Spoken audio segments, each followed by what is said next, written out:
Good evening. Extravagant Fragrances here, everybody. If you are viewing in, please let me know. Please let me know that you can hear. I am doing kind of like a late night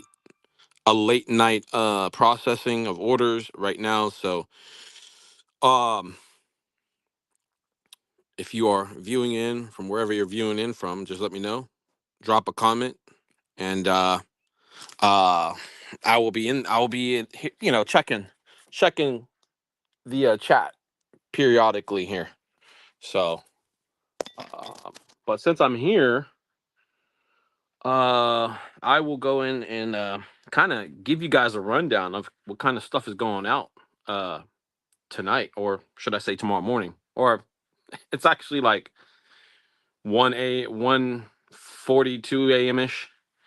So, if you can hear this, I see we have a viewer here.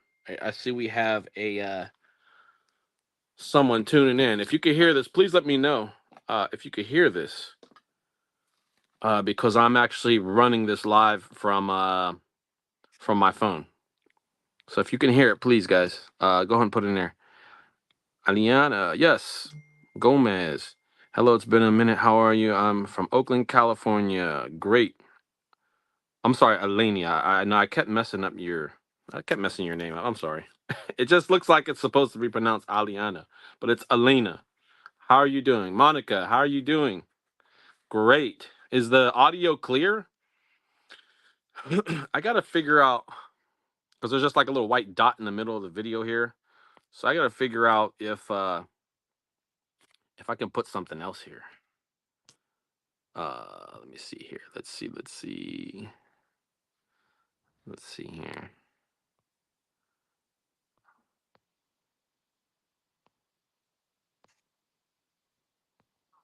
But yeah, we're just working on some orders.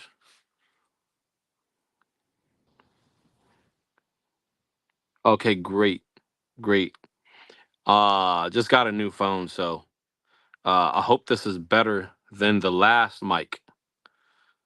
Um, yeah. So, anyways, figure I try to make the best use of my time while I'm here processing these orders out, and we're making incense sticks tonight. Yeah, you all are night owls like me. It's all good, Sometimes you got to do what you got to do. So you guys, Monica, Elena, can you just basically just see like the little dot in the middle of the screen, correct?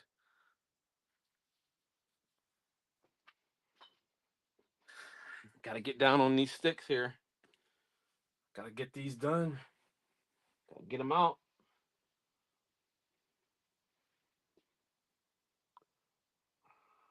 Let's see here. Let's see. Oh,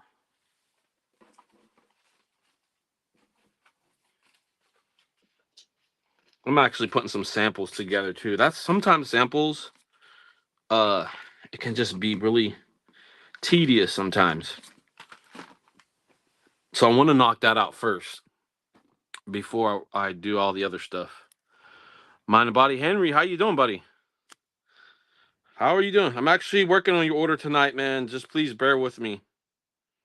I just like these last few days. We have our holiday coming up on Wednesday, and so I'm just really this is like squeeze time right now. So, but as I speak tonight, I will be grabbing all of your items as well. So we got a sample pack of African musk going out. We got the green one going out. Egyptian musk, frankincense, and myrrh, the hippie version, white angel. So those are going out. Yeah, Elena, we got a gang of um just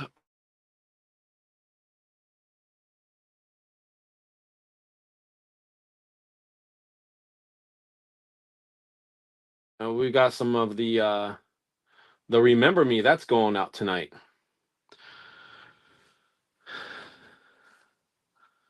Yeah, and Henry, I hope you got that message I sent you on the tobacco vanilla.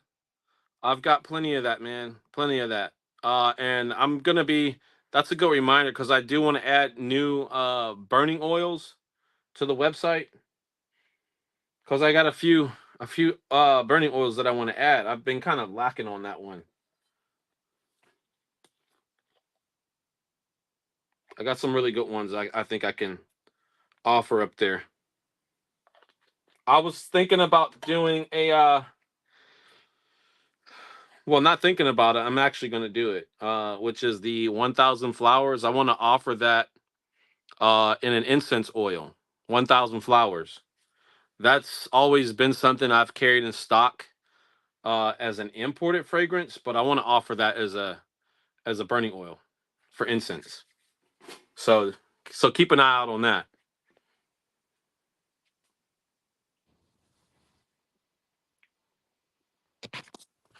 Yeah.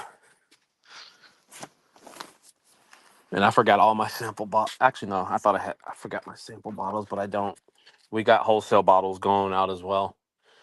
Like during this time of the year, some of the local vendors, they everybody's cramming because yeah, it's a festive time for us too as well. But also, you got vendors wanting to have stuff to sell on the day of Eid. So yeah, I'm just trying to get all of that stuff for the holiday.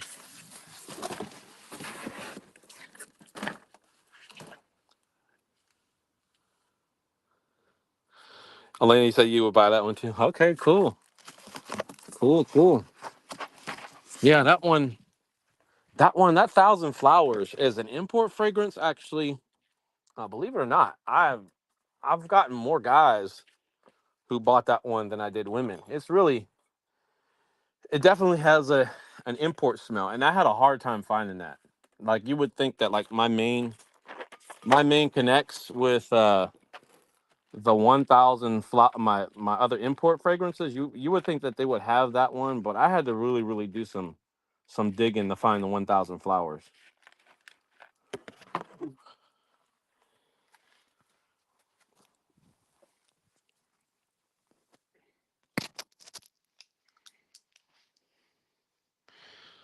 So what's new, my West Coasters? What's new? I got mostly West Coasters viewing in because it is late. It is late. I mean, it's 1:49 here in Pennsylvania, in the East Coast. So, but what are your thoughts, guys, on the African musk? This African musk is not bad, actually. It's very soft. Um, I haven't really given it time to. I haven't really given this African musk much time because I have two different versions, which is the green one and also the clear one. Uh, Monica, I have to be honest, I was asleep. I was sleeping during the eclipse. So if the world came to an end at that time, I missed it. Everybody's afraid, oh, is the world gonna come to an end? Yeah, no, I don't think so. Uh, but yeah, Elena says I'm from Berkeley originally, so I love incense. So the incense, I take it, is very big out there in Berkeley. And Elena says, yeah, it's almost 11. Like earthy incense, I'll check them out. Yeah, Cali's big on incense, guys. I don't know. Maybe it's because there's like a lot of hippies in California, but I mean, obviously that's where I got my start. Right there in San Diego with the incense. Yeah, we're still here, Monica. We're still here. I mean, thank God, like the world didn't come to an end. I mean, but you know, regardless, uh, I mean, there's just so much stuff going on, so many events, and it's like I don't. I'm just like, hey, look, if we're still here, I got stuff to do. You know, you say, Elena said, yeah, there's a bunch of hippies and smokers in Cali from the East Bay. Elena's from the East Bay. And Monica says, I started hand rolling sticks, hand rolling stick incense. It's not easy. Listen, Monica, I'm gonna tell you what, that it is not easy. It is not easy. I still have no clue what I'm doing. And I just kind of gave up on it for a little bit. Um, until I get a little extra time on my hands because I think it's called Mako powder. Have you ever heard of that, Monica? It's called Mako powder.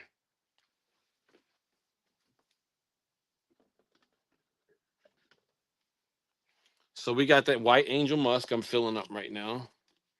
This is going out to a wholesale customer.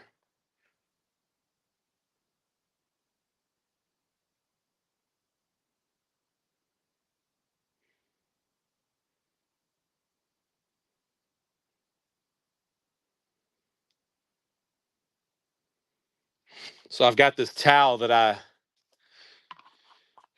towel, this old rag started off as a as just a towel to wipe up spilled oil and stuff like that, and now it's kind of become like a rug.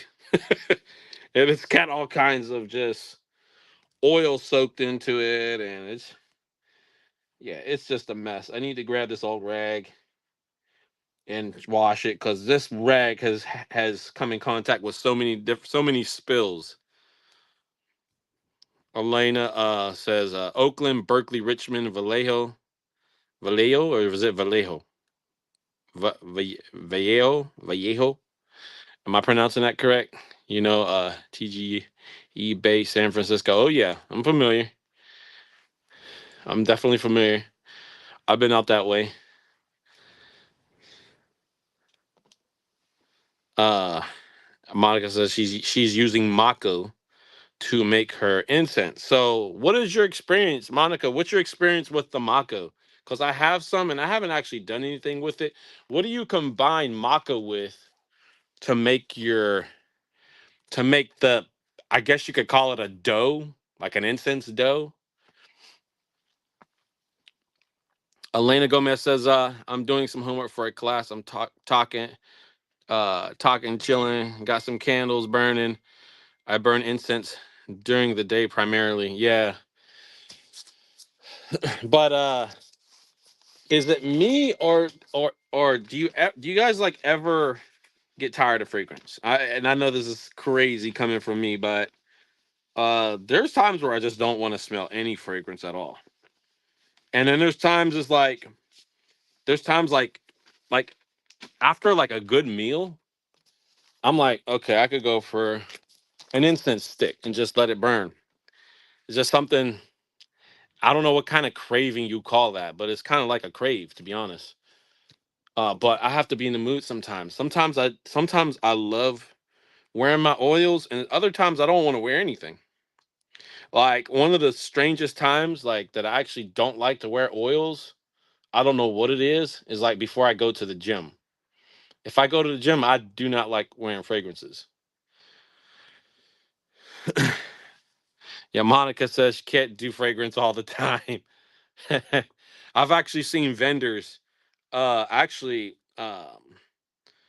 I've actually seen vendors get upset with customers for spraying it. There was one vendor I knew. His customer was like spraying it in the shop, in the air, and he's like, "Man, come on, man." He's like, "We're around this stuff every day, and you're gonna go ahead and spray all of this stuff in front of me."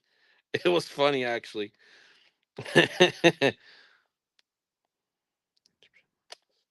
So frankincense and myrrh, that's going out. We got the African musk. I meant to. There's a couple of fragrances that I actually keep at the house because it's like they are regularly go-to fragrances. So I'm filling up some samples here, and then the rest I'm gonna get when I get back home.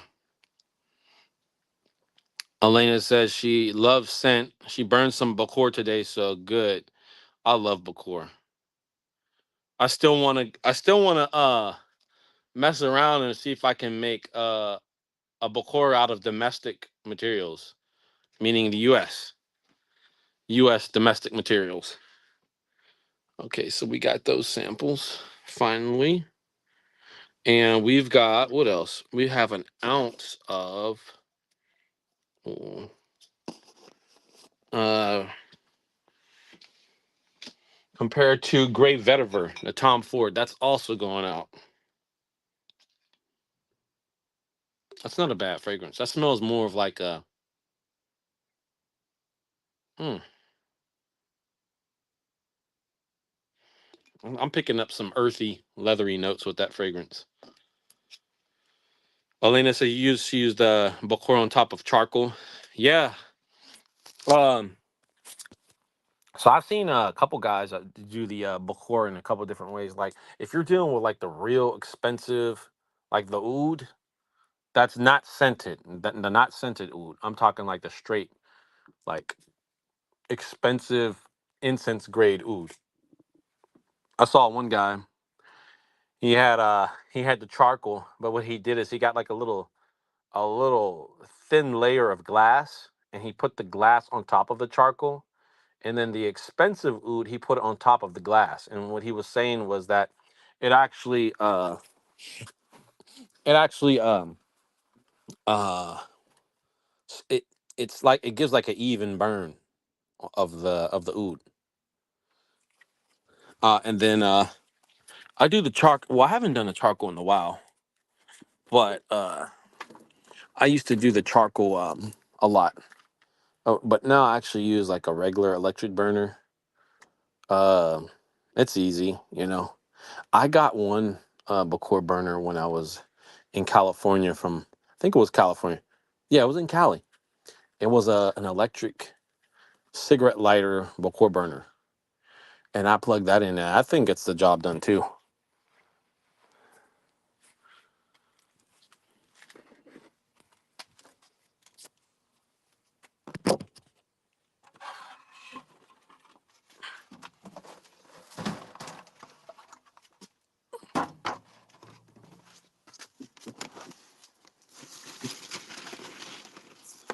What's the weather like, guys, in Cali right now?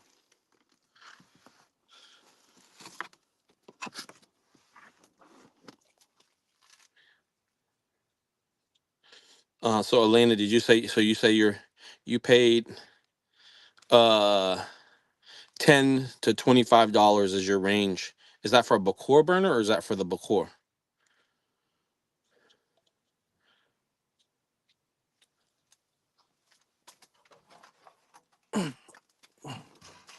Sorry, I'm moving around, guys. I'm listening. I'm looking at your comments. So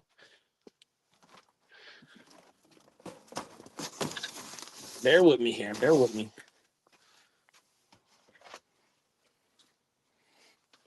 We're gonna be here for a while, actually. So I got a lot of stuff to get done tonight. Monica says the stick she made seems to be a good recipe. I think she mixed 2 teaspoons of maca, 4 teaspoons of sandalwood, half a teaspoon of benzoin powder, and 1/4 teaspoon of xanthan gum, and 4 teaspoons of water to get it into a dough. Yeah, that sounds like a lot of trial and error, Monica. Yeah, yeah, you're gonna have to. Hey, send me a. Hey, Monica, can you send me a message? Can you send that to me or you DM me over on Instagram? Because I'd like to try that just for my own personal use, just to mess around. Elena says it's nice and sunny. Yes, she actually so she spends about $10 to $25 on Bacor. She just burns it on different surfaces. What kind of surfaces do you burn it on? It is 43.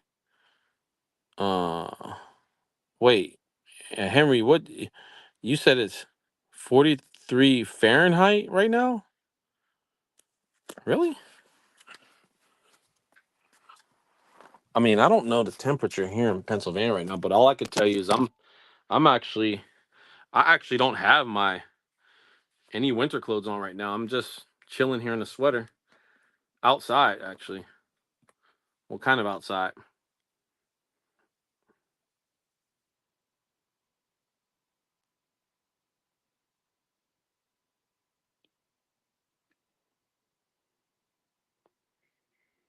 I appreciate that, Monica. Yeah, I got these incense sticks like some so it must be cold, Henry.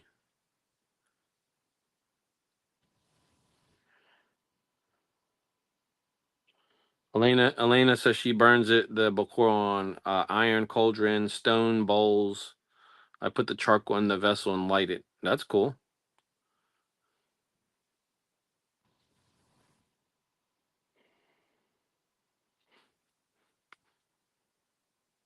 I know this is off topic, but you know what I like to learn is how to process clay.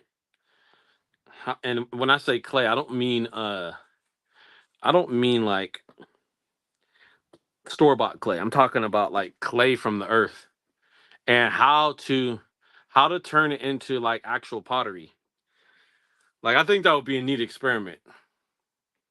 I looked it up because I was just curious, and it turns out it's actually pretty tedious. But I think it can be done though.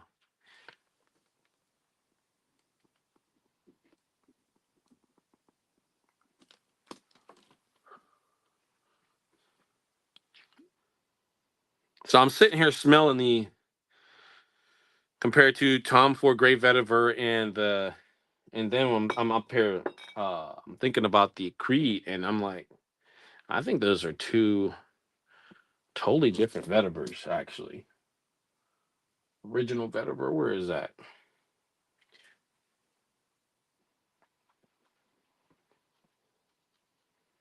So we got that. We got his order out of the way. Now we got this one girl.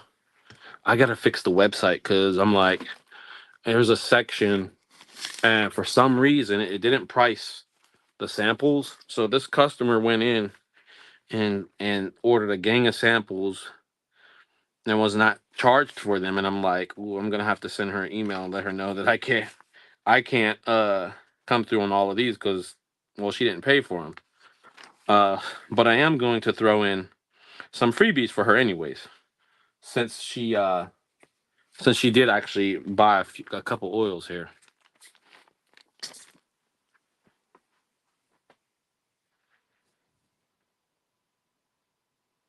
So in that order, we have the baby powder and also the Mon Paris, the YSL Mon Paris body oil that's also going out.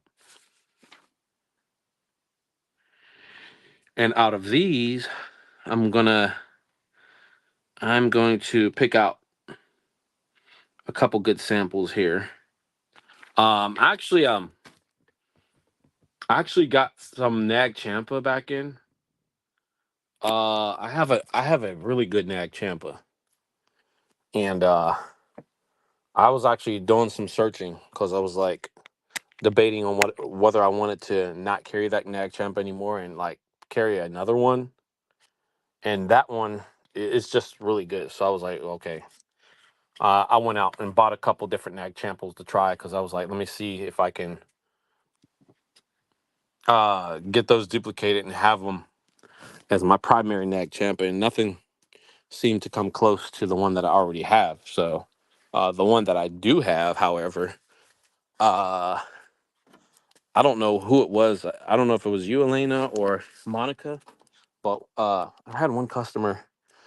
I think it was you, Monica, and you were saying if I could send something that didn't have like a lot of dye in it, and so I actually got the dye removed from the Nag Champa that I have. So I have a revised version basically of basically the same Nag Champa that I had. It just doesn't have dye. It's not black anymore. So and also It's formulated to be used in candles and also diffusers. So if you want to use that same, and it's also skin safe. So it can be used as a body oil for candles and for diffusers.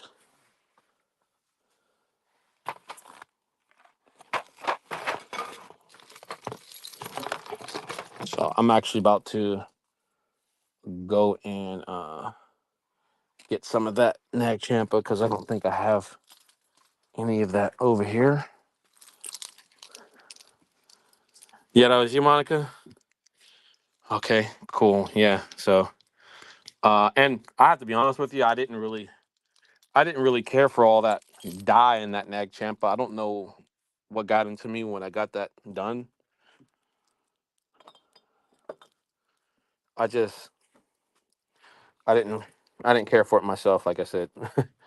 So I was like, yeah, I told my guys like, look, take the Nag Champa out. I mean, take the dye out, and so they did. But it actually changed the formula. It changed the formula of that actual Nag Champa. So, but it's really good though. I actually blended that with I blended that Nag Champa um uh with my Egyptian Amber 2, and I was really impressed actually. It came out kind of like I would say almost like semi import, you know. So yeah, I might go and revisit that and try that Nag Champa out with and do some sort of blend and see how it comes out. I'm up here looking for the old bottle. I might have to use a new bottle for that. I think I am going to use a new bottle for that because I'll still have some of that black dye in there. Yeah, Monica. Yeah, you can use this Nag Champa, this new one. Uh, the jug's not even open. I'm actually about to open that up, but yeah, you could use it in soap too. And so on the website, after our Eid holiday, what I want to do is I want to go over and revise the website, and I have a few oils that actually are formulated for use in soaps, candles, and also diffusers. And I have maybe like 18 different fragrances that can be used for that I plan on putting up. Just so I'm sorry, just blow some of this dust off. Yeah, just so like crafters, there's other crafters that deal with fragrance that aren't necessarily selling it as a body oil or making incense out of it. So I understand that. So I want to be able to kind of offer that. Yeah, the Egyptian Amber 2, it is a good combination with the Nag.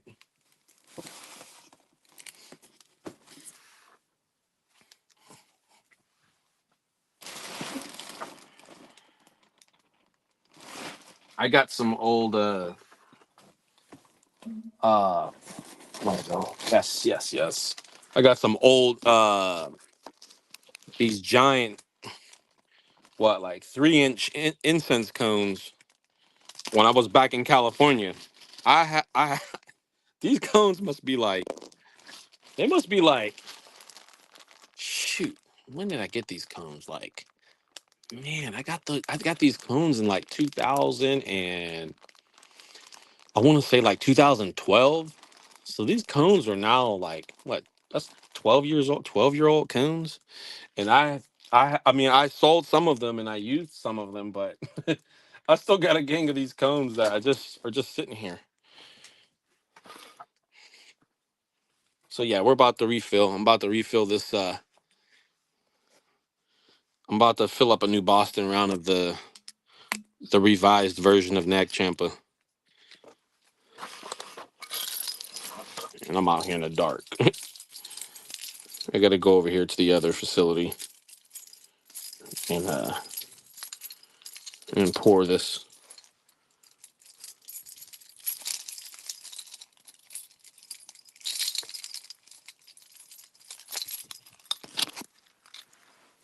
Yeah, Monica, I'm gonna try to have some of that because like that's the thing with fragrance. Like when you deal with fragrance, you know you want to do everything fragrance if you can, if you have the ability to do that.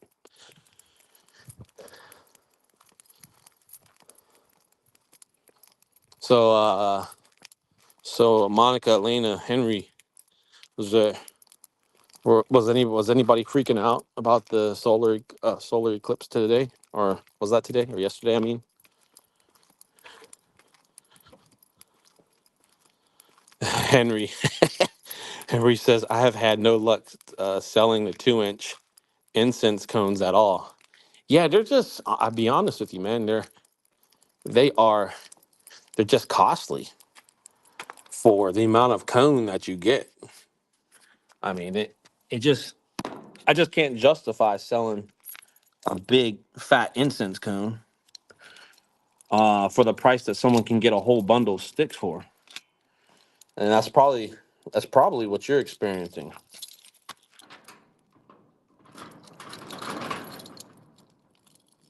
Sorry guys. Trying to unlock something here.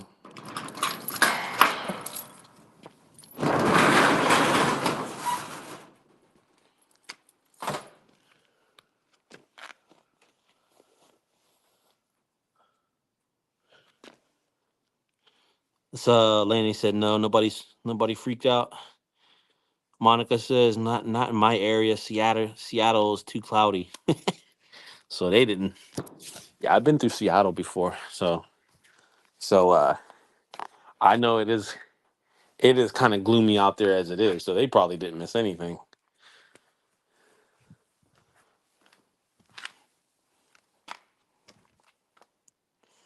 Uh Elena says I watched on Monica says I don't like using cones. I don't know many people who do. Yeah, yeah. They have their crowd. You know, you got some people that do like the cones, but it's not many. And Elena says she watched it online, but it would have had more impact if we went dark for a bit. Laughing out loud, but I'm no astronomer. Yeah, I saw it online too. I don't know. One of the local brothers told me that it lasted like I want to say he said it lasted like an hour or something, unless I misheard him. But then I saw a video online, and it looked like it was like a couple minutes long. From the video that I saw. Yeah, I'm real happy about this new neck Champa. This is nice. This is really nice.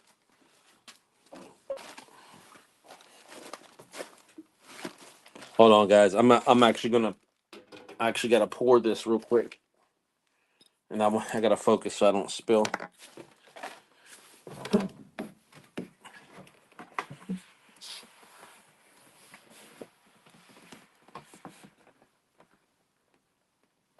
But go ahead and put your comments down there. I'm checking in.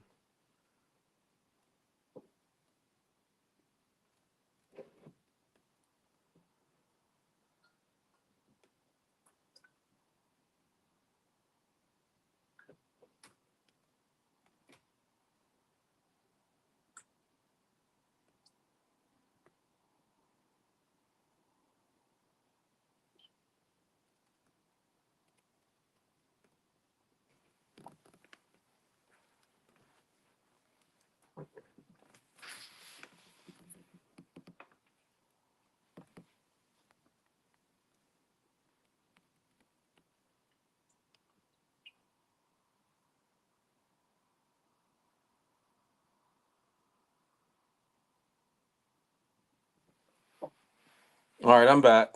Sorry.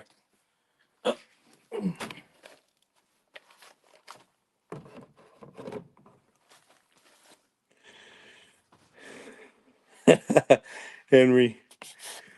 Yeah, he said he got his cones pre-made from someone who is a seller. I don't remember what I priced them at, and they were pretty much like similar scents to yours. I think you're like the cushion eye, pray mostly. Pray mostly? You mean the ones that you buy mostly? Did I misunderstand that? And he said, I think you just think you just gave him away. Yeah. I'm just kind of just have mine just sitting there. I don't know. Maybe I might give them away too. Monica says, "What is the rose Istanbuli on your website?" So that one is an imported rose. Uh, it's basically a Turkish rose. So just different variations, different types of rose. Swiss rose is very strong. That one is a duplicate of an import. The Swiss rose that I have. Uh, I had a vendor in Saudi Arabia who sold me a Swiss rose, and then I go to try to reach back out to him, and he just completely, I don't know if he ghosted me or if he just, or if I just lost contact with him. But here's one thing I do know about ordering something from Saudi or any country really, actually, is that if you don't speak the language, and he actually spoke English, but I find that it's very hard to order from let's say Saudi or Dubai or Kuwait directly. Like if you want to reach out to distributors out that way, uh, it's just hard to catch them. It's hard to get them.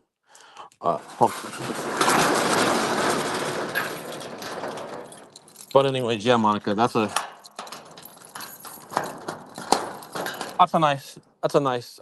nice strong rose. If you're into roses, Henry said, hold on, guys. I think I got fragrance in my eyes. I don't know. Uh, Henry says, and have a safe drive home, and I'm looking forward to the package. And Habibi, I'm going to try listing some of the incense and other things I have from you on Macari tomorrow, since that's no selling fees for selling. That's the first time I ever heard Macari. I'm gonna have to look that up. How do you like it? Do they screw people?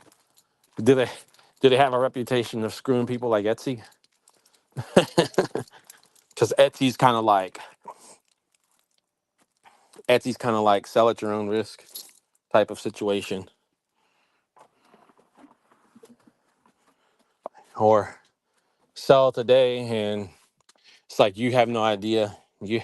You have That's the thing about these platforms that I'm like very weary of, is like you could be there one day and then gone tomorrow just because. And I know a lot of very good, honest, and square dealing vendors that will get kicked off of places like Etsy, for example. So, but is Macari anything like that, Henry? Monica says she thinks Macari is easier to sell on for sure. That's cool. Yeah. See, the thing is, like, some of these platforms got too big for their britches to the point that I think they forgot who made them, and that is the sellers and the customers. And it always takes another one to come out who's better. That's like, listen, I won't screw you. To kind of give them a little reality check. Henry says he's had no problem with selling on Etsy. I mean, the customer service could be a lot better, like eBay. I see. I see. Yeah, everybody's experience is different.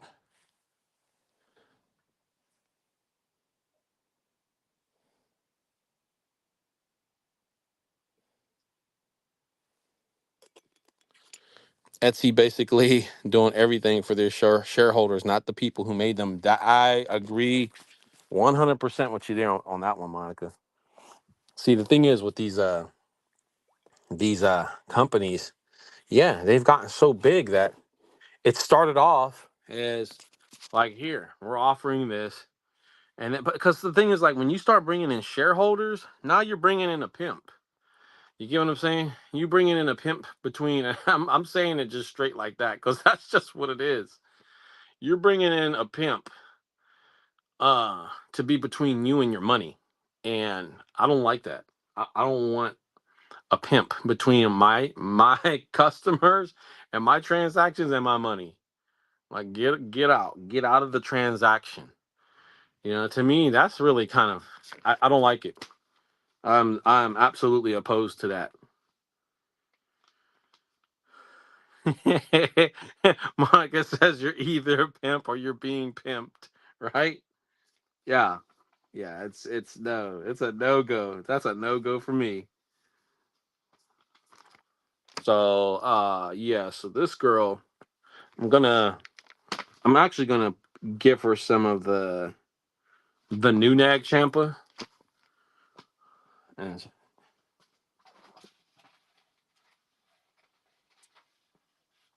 and then the rest of the samples I will are at the house actually.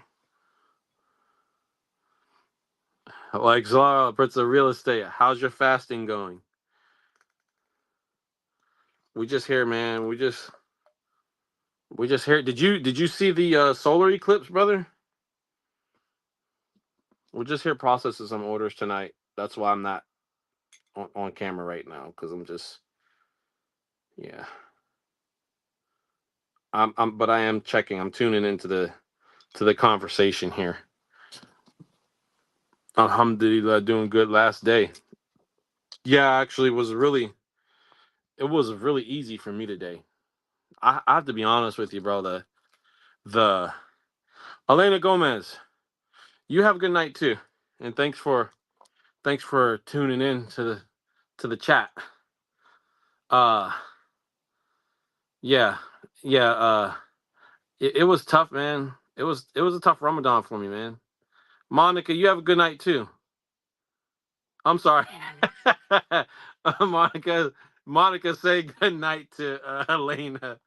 I thought you were saying good night too, like you're leaving. Uh, yeah, yeah. You saw the solar eclipse.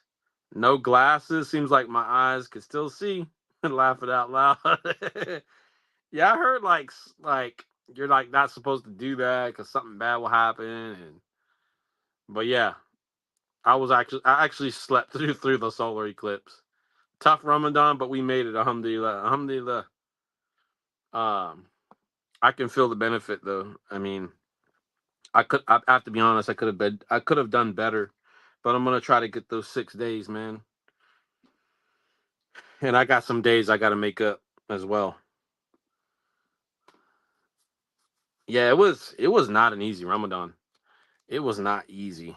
Like that's the thing is like once I get that food back in my system, I'm like, okay, it's a sprint for the I gotta get everything that I couldn't get done. I have to get it done. Like right now, you know? So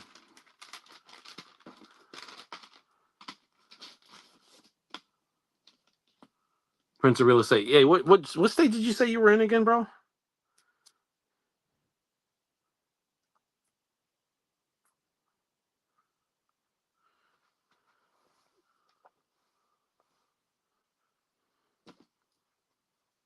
Yeah, Prince of Real Estate said he missed a few days. My stomach almost blew up laughing out loud. Acid. Yeah, man. Maryland. Yeah. What, did you like get sick or something? Because you said your stomach almost blew up.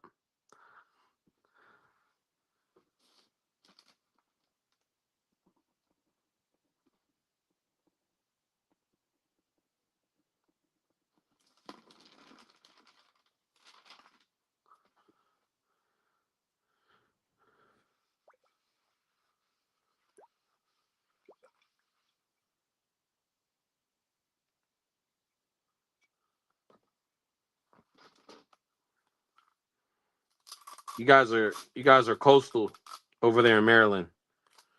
So I'm assuming that the seafood is probably really good.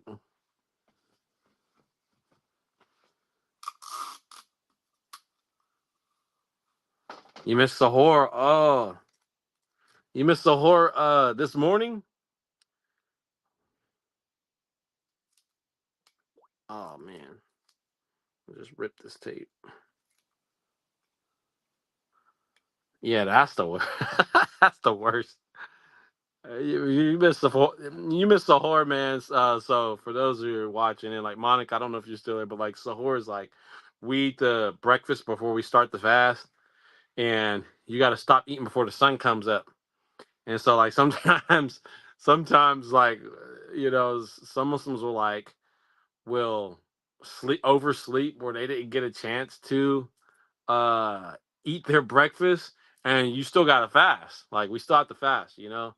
So but yeah, it can be rough.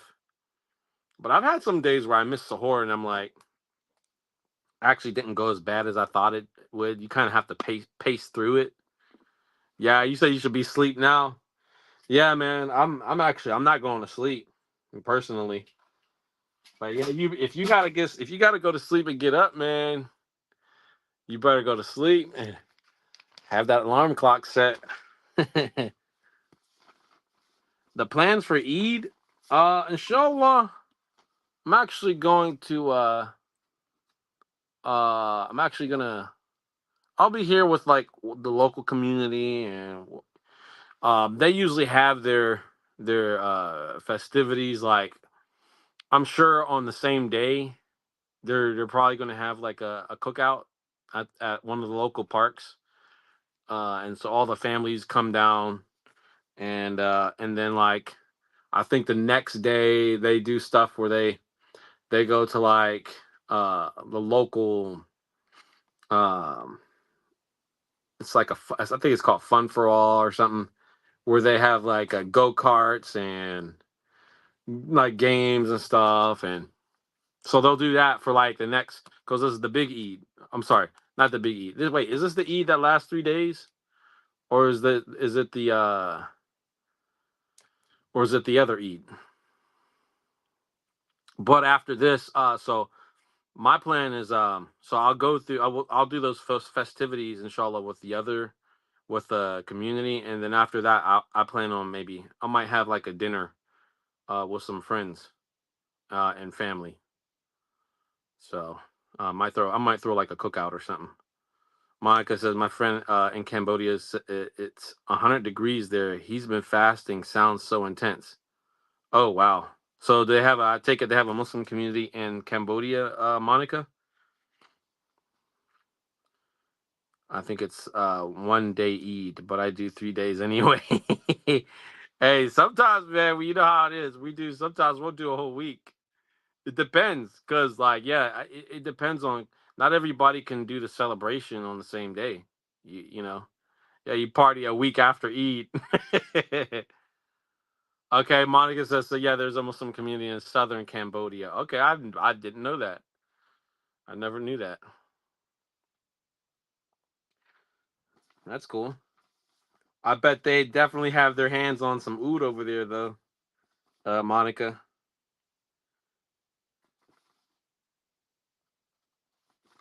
I actually reached out to a crafter online. He was in I don't remember what country. He was in one of those Asian countries, and I asked him if he would teach me how to do like uh how to like the process of making, and he's like no, he's not teaching classes. He was keeping that secret all for himself. Monica said that's where she got the oud from. You got it from the Muslim community, huh? That's cool. Yeah, I did. I don't know if you saw my last video where I was talking about if it was like the end of the world, like what fragrance would you dip out with? Like if you had to skedaddle, like what will be your fragrance of choice to get out of town with in an emergency, let's say a bug out bag or something like that. And as much as I love oud, I actually wouldn't. I actually wouldn't take oud on a in a bartering like scenario. Uh, Cambo Oud. Yep. Oh, that's what you would take, Monica? So in your bug out bag, you said the Cambodian oud's going and the Chanel and a Chanel Chance. Okay. Yeah, I think if it was me, I think in my bag, it's gonna be the imported Invictus Aqua, the imported 1 million. Uh it's either gonna be no, I take that back. Well, it could be interchangeable. If I had to only pick two, it's gonna be the Invictus Aqua and the White Oud. I know I always go to White Oud. Or the 1 million and White Oud. Yeah. Yep. So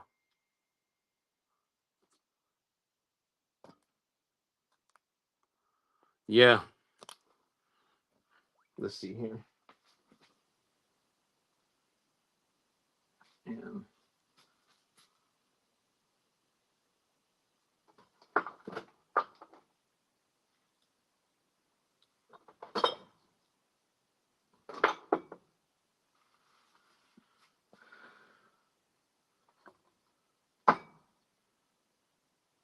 I got let's see what other samples was I getting for this girl. Uh uh let's see here. Monica says she needs to smell the White Oud. Yeah, it's just it's a very distinct smell. I like to carry it because it smells good. It is a distinct smell, and it's something that I know strikes a reaction because there are many people here that have never smelled it. They've never smelled anything like that. That's why I like it so much. And I can easily sell that fragrance, easily, to all kinds of people, white people, black people, yellow people. It doesn't matter. That White Oud is one universal fragrance. And so Prince of Real Estate says for his bug out bag, if he had to get out of town, he's taking Al Haramain 50-year-old Golden Oud. Yeah, Al Haramain, they're heavy on the oud, man. And Sarati Dehnal Oud. Sarati, okay. I didn't know they had a Dehnal Oud.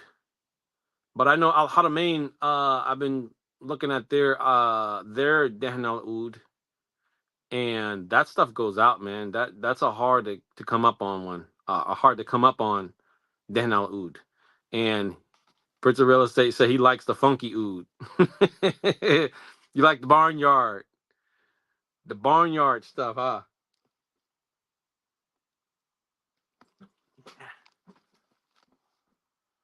Let's see here. I'm gonna give this girl. So I'm putting together a sample pack. I think I'm gonna give her the African Fantasy because this one is it's a very summery, spring-like fragrance. If you want something that is uh good for the springtime, try out the African Fantasy.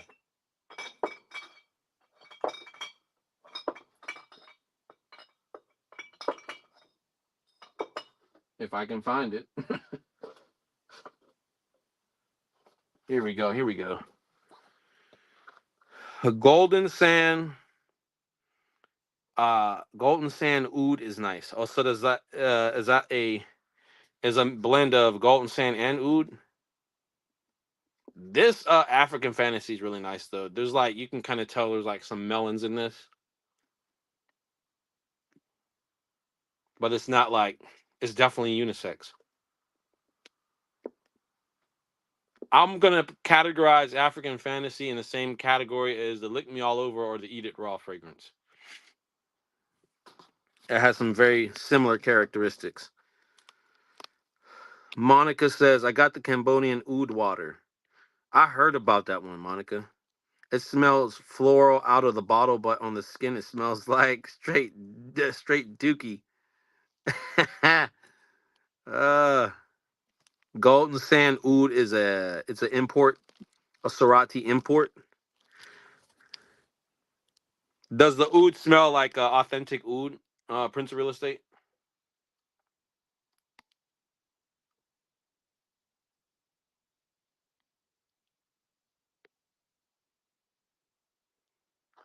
Here's something else I'm curious about. Is uh is if is if the the oud that Al Haramain does, if it's, first of all, I wonder how much authentic oud they're using, which I tend to believe they're using authentic oud. But if they are, um, does that get better with age? And how does it age in a blend? Do you get what I'm saying? How well does their oud age in a blend, and does it affect the blend, like a Mukullet, for example?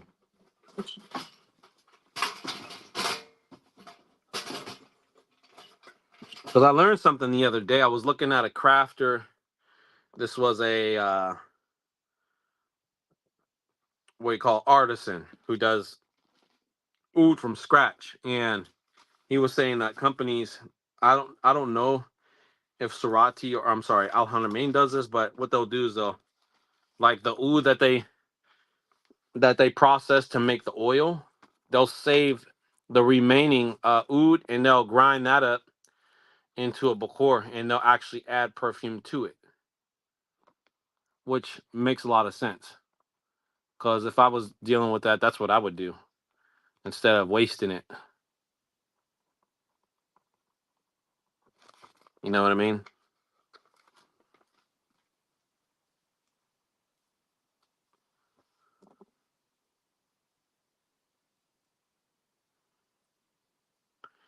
Prince of Real Estate says his shit. I'm sorry, hold on. I'm missing some comments here. Why do companies use the name oud if it doesn't smell like it?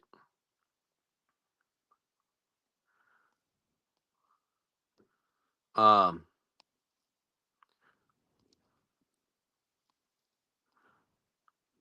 yeah, that's what I always wonder. Because I don't know, like Cerati does some good stuff. You know what I mean? Like the quality is good, but there's just some stuff uh that doesn't. I mean, there's some ouds that doesn't really smell like an authentic oud, in my opinion. It's a good quality, good fragrance, but there's a lot of that going on. You got a lot of brands out there that are using the name oud, but it's actually not authentic oud. So I think that should be well established, or people should know, like, okay, this is just an impression of oud, you know, not the original, not the authentic. You know what I'm saying? Uh, because here's the issue that I often wonder is, like, if you have an oud gets that gets, let's say you do have an oud that gets better with age, right? And you have it blended with other ingredients that aren't known to get better with age. They're just there. I mean, what happens to the other ingredients? That's what I that's what I always wonder. I mean, like there's a lot of fragrances you could sit on them for like 30 plus years and there's nothing's going to happen to them because they're just really that stable. And then you have other fragrances, that ingredients that will kind of like lose their true smell after some years.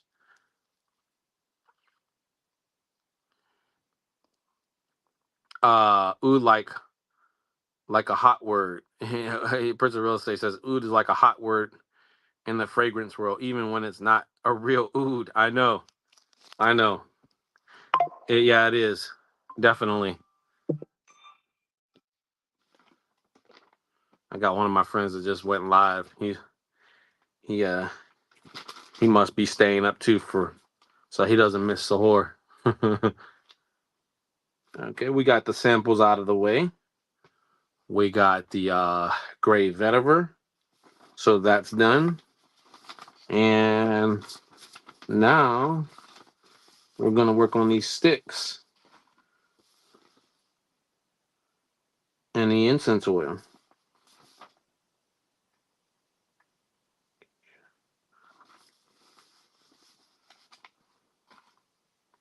One black musk.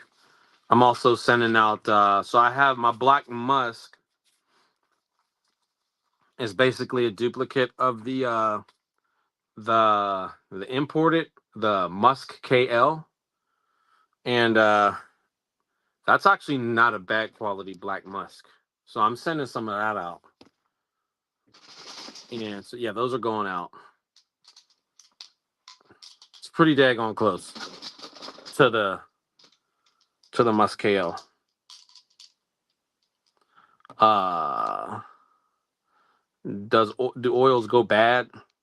I honestly, Prince of Real Estate, I think the oils go bad depending on who's making it and how it's being prepared. And also what ingredients are being used. You know what I'm saying? Because I have some oils that I paid a pretty penny for them, and I've been sitting on them. I have some oils that I've actually been sitting on for years now, and they're still just as good as new. And I think a lot of that has to do with how the maker prepared them, and it could also explain the reason why I paid so much for them. You know, like I have one like the Oud edition, the uh the Oud Nouf.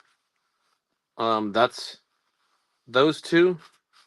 I've had like especially the Oud edition has been sitting for a while, and it's still really good quality. And then I have also an imported Versace Eros that I have that's been sitting for a while. That's also still really good. Like nothing bad happened to it. It didn't go bad on me or anything. Whatever happened to Kush, it was the top seller for years. And now no hype. Yeah, yeah, that one still has its fan club though.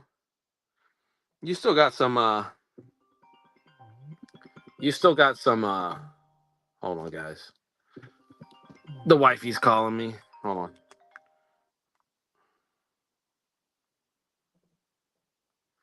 Uh yeah, the Kush is again that really goes down to trends, man.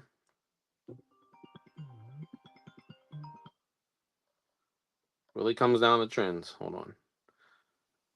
I'm pouring this black musk here. Got a few of those going out.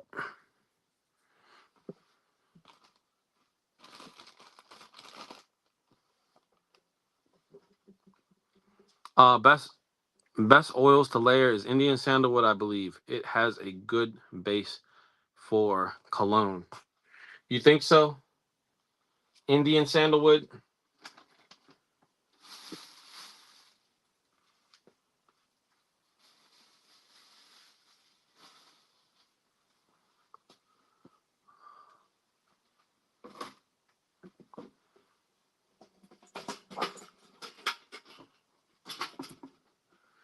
I want to get my hands on some of the Sandali. The Sandali, well, they call it Sandali. It's sandalwood. I need to get my hands on some of that. And I'm looking for a really good authentic one because I have one that I got from a supplier in India, and it smelled good, but it wasn't really that strong. So I want to get.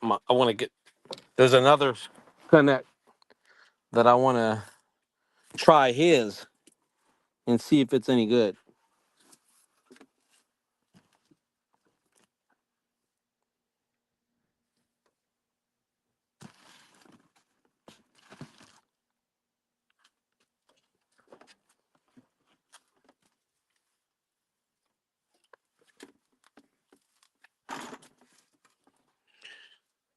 Prince of Real Estate says he likes to rub oil all over, then spray cologne. Some oils overpower the cologne. Yeah. So you're saying that the Indian sandalwood is good, that it doesn't overpower?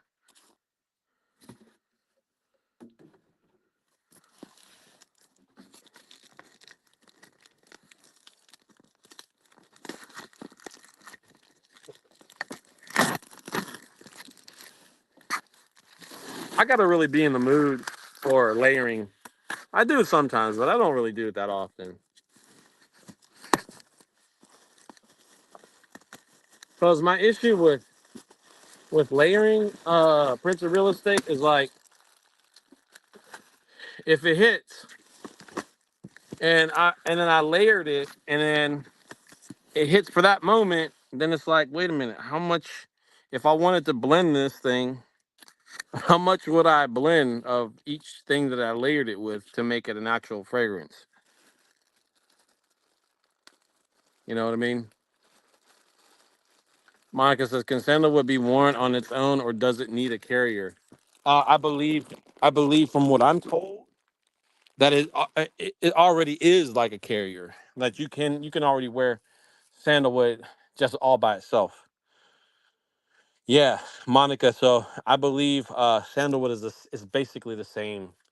Uh, it's very similar in regards to that as oud is. So I know a lot of these artisans, for example, they will use they'll use sandalwood uh, when they're making their blends and stuff like that as a natural carrier because the artisans are like, you want to talk about Puritans, boy, they are just straight up like, we don't want to deal with anything synthetic. Uh and so that's what they'll do is they'll use sandalwood. The heavier woods are the base notes and carrier. Yeah.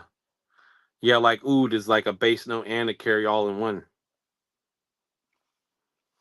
One of my favorites is oud and rose though, because like Prince of Real Estate, so like for example, like the barnyard like ouds.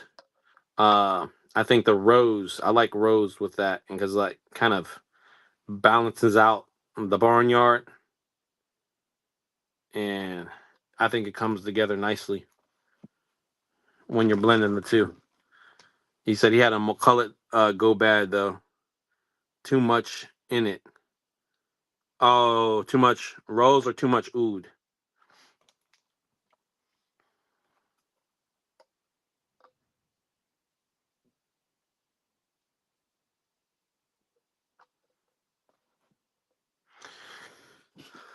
Monica's oud and rose too.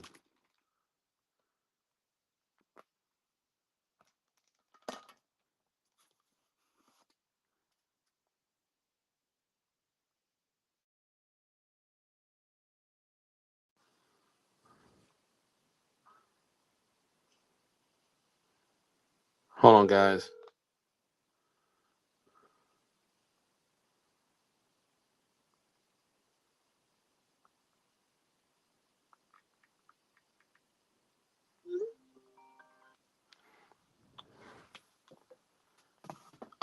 Rose is good. Monica, you like oud and rose too? Yeah, it's really nice.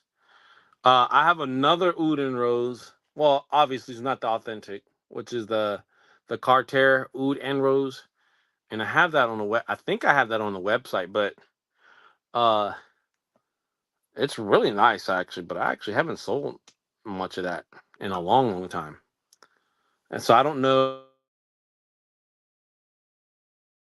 Um, isn't carrying that anymore. See, that's one of those designer oils that's just like it came and went. And so I think what happened is I don't know if I had it on the website. I think I like might have taken that off the website. Uh Prince of Real Estate says Egyptian musk is good for layering. Yeah, I agree with that. I heard that the Drakkar. And Egyptian musk is really good to layer together.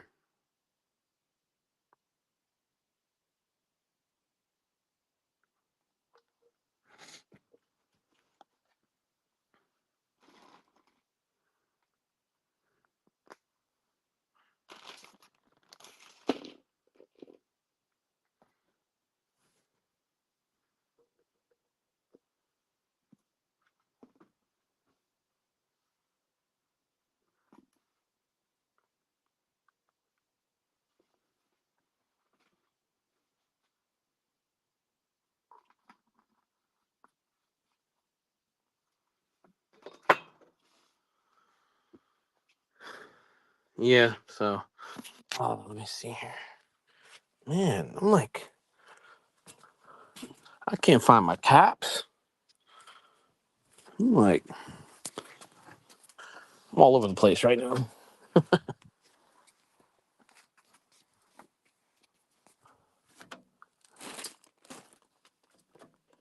Vanilla is good for layering, and labdanum. I've heard of the labdanum. Monica, what is? Or, uh, refresh my memory on the labdanum. What is that? What ingredient is that?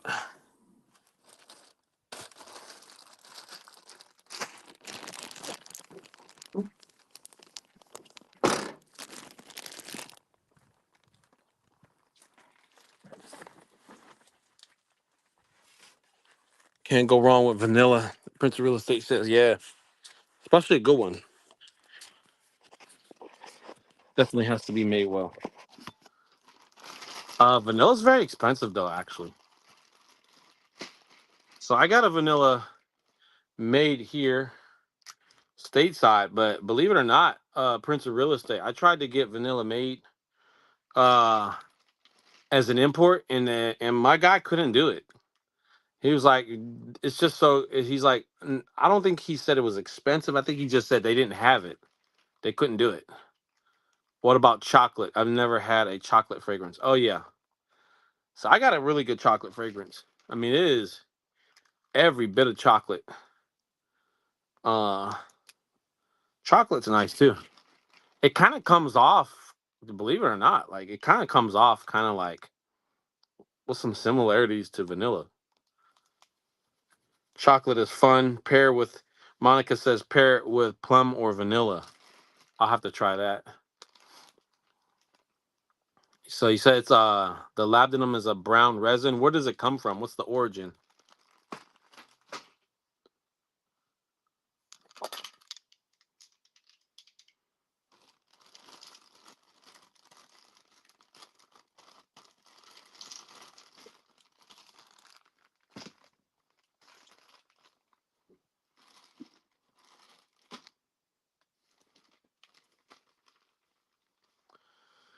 Prince Real Estate says, imagine smelling like candy. Laughing out loud. Yeah. So the cocoa mango that I have is basically it's a blend between uh the it's a blend between the chocolate that I have and also the mango. And I have a really good mango. That one is really, really strong. That one sells very well. And tonight, so somebody else is getting this customer is getting some incense and also the Dudo Sun African Black Soap. So that's also going out, guys. If you're curious about what's selling right now.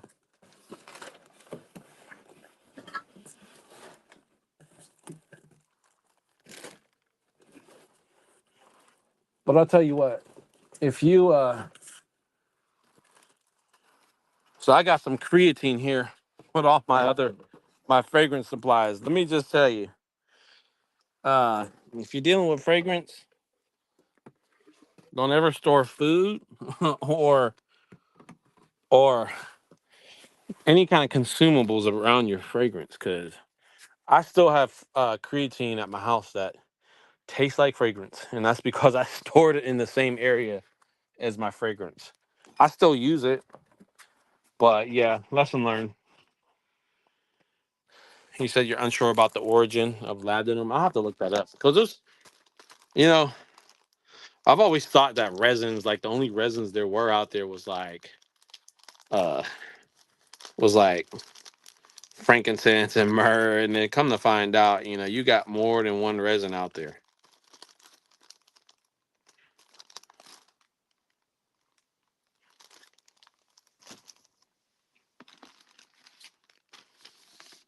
And then so that's gross.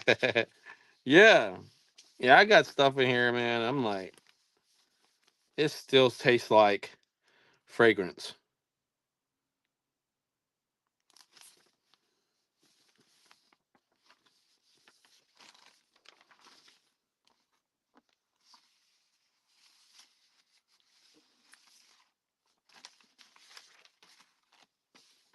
Um, there's another fixative, Monica, Prince of Real Estate. Assalamu alaikum, brother. Yeah, man, get some good rest and set your alarm clock, man, and have a good sahur, inshallah. Assalamu alaikum, brother. Yeah, Monica. What's that? What's that? Fixative that's used. It's actually used in a lot of commercial like perfume sprays and stuff. Take care, brother.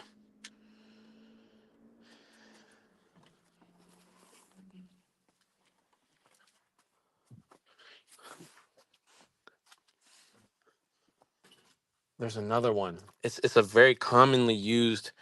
I don't know. I don't know if it. I think it is. I think it does have some smell to it. And it has a.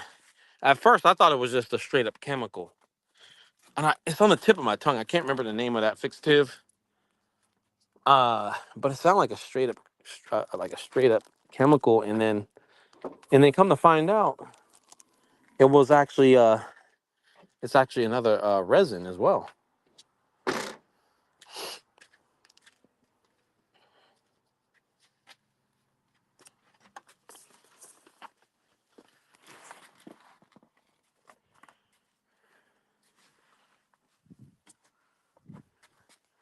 This time flies by so fast, Monica. Is ambergris? No, I don't think it is ambergris. No, there's another one I forgot.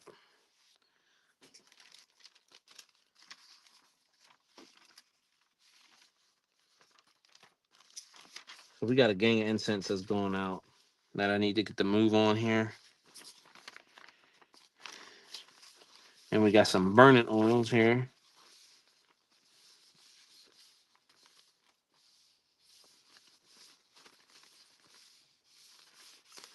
Uh, Darn it.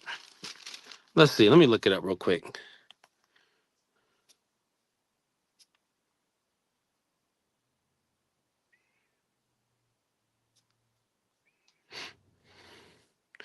Well, I got one of my suppliers that just sent me a notification that my order has been shipped.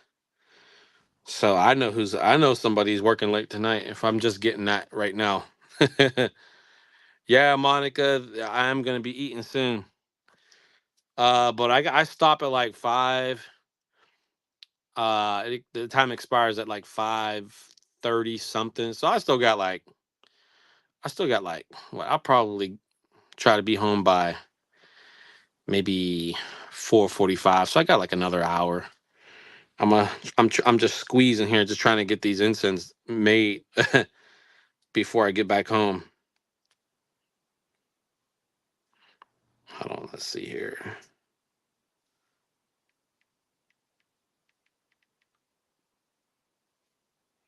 Let's see here.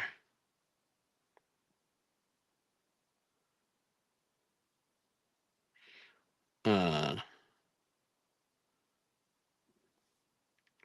See, I hate that. Like when I want to like remember something, and it's just like I have to stop what I'm doing and just like look it up right there on the spot.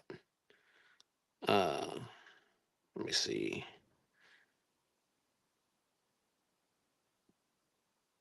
Turns out, I guess glycerin is a fixative.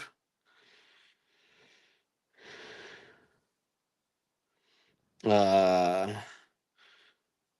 so it says so noble vanilla and creamy sandalwood. Let's see. Hold on. Ambergris is definitely one of them, but that's not the one that I heard before. There's another one. Different resinoids. Your labdanum is on the list too. Frankincense, benzoin, Monica, benzoin. So yeah, uh, I don't know. To me, benzoin kind of sounded. I don't know why. For the longest time, it kind of came off as like a type of alcohol, and yeah, benzoin. And so like when I heard that term, I was like, and then I finally realized, oh, that's an actual resin. I'm like, okay. 1,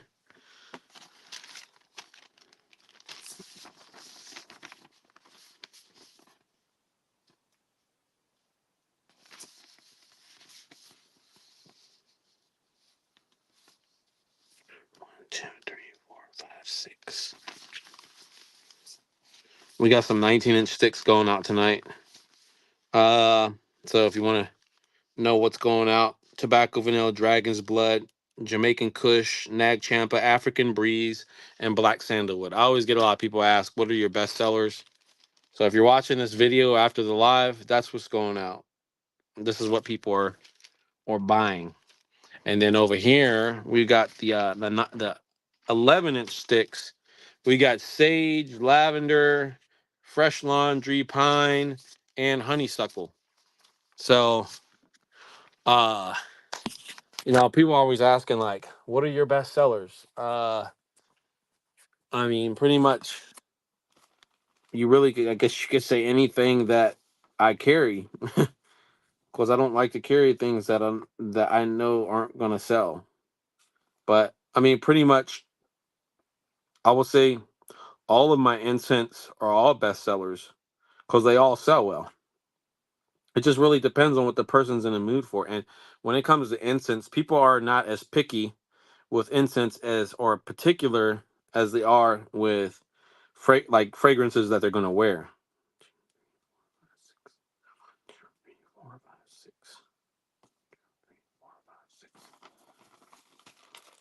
Yeah, benzoin, benzos.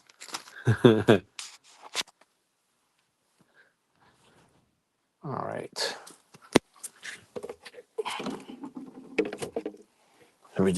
I'm just stepping around some jugs here. Gotta grab these the the the 19-inch sticks. So bear with me.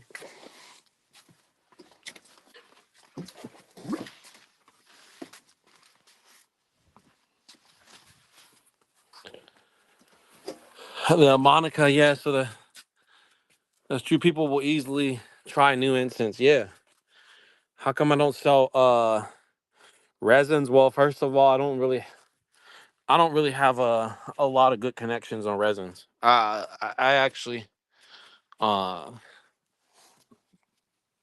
I have some. I have some myrrh and I have frankincense, but I don't have a good source on resins.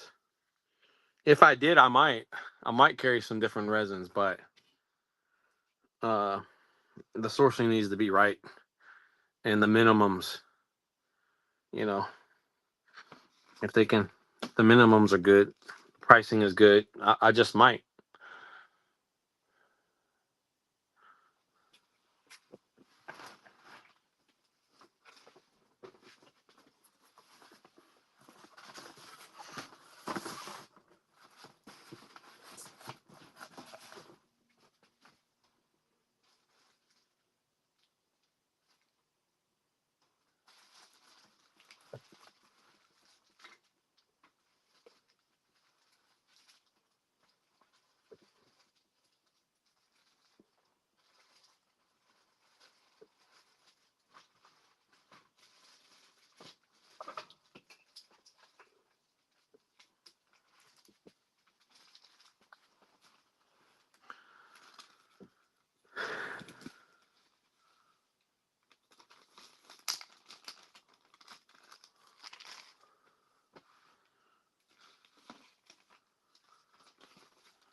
So what's going on in your world, Monica's, with regards to the your business?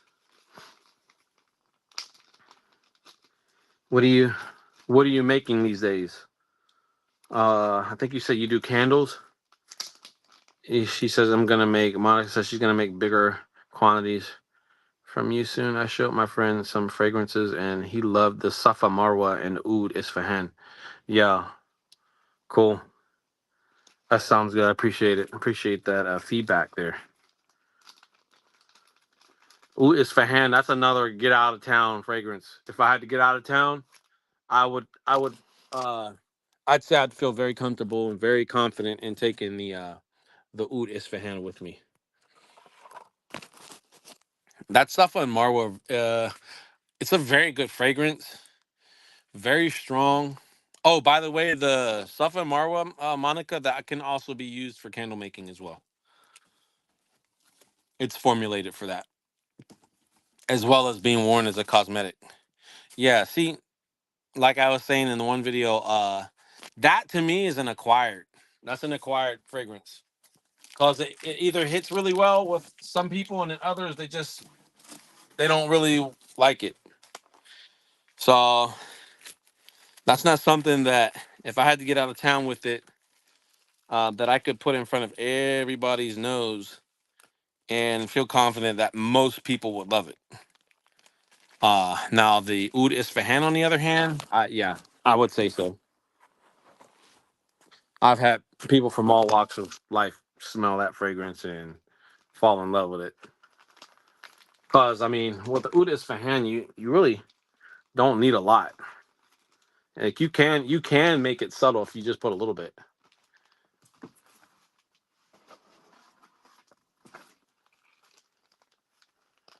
Yeah, the Oud Isfahan. I'm sorry.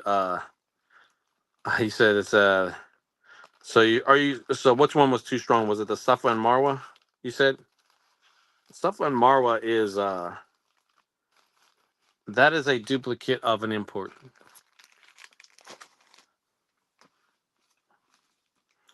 So you say you're doing a big street fair in July. So I have to build up inventory. There you go. Yeah, Oud Isfahan is very strong. Very, very strong. I actually burned that as an incense, Monica.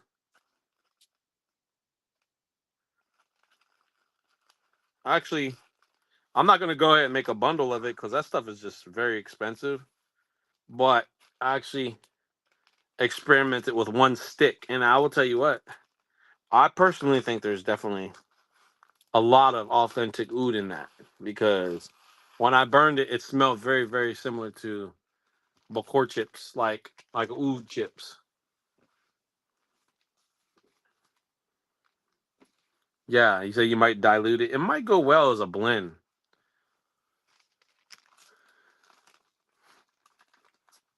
Yeah, but it's definitely strong. I knew one guy who actually made that as a spray.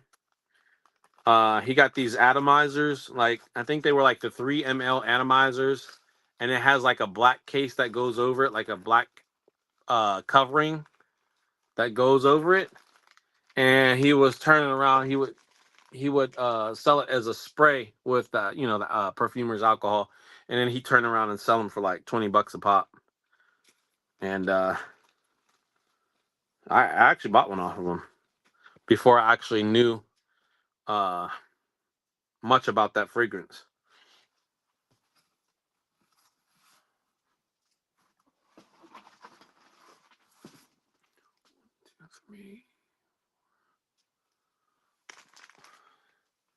Yeah, it is a nice scent. I gotta find some bags here. Trying to round up my incense bags. No, I cannot find the 19-inch ones. Oh, here we go. Hold on. Here we go. Here we go. Yes. So that's cool, Monica. You're doing some fairs, huh? I wanted to do a craft show here in Pittsburgh, but they got they're changing some stuff. Like I heard they're getting rid of the craft show, and I was gonna go to one, and then I ended up missing it. I was like really set on going to this craft show.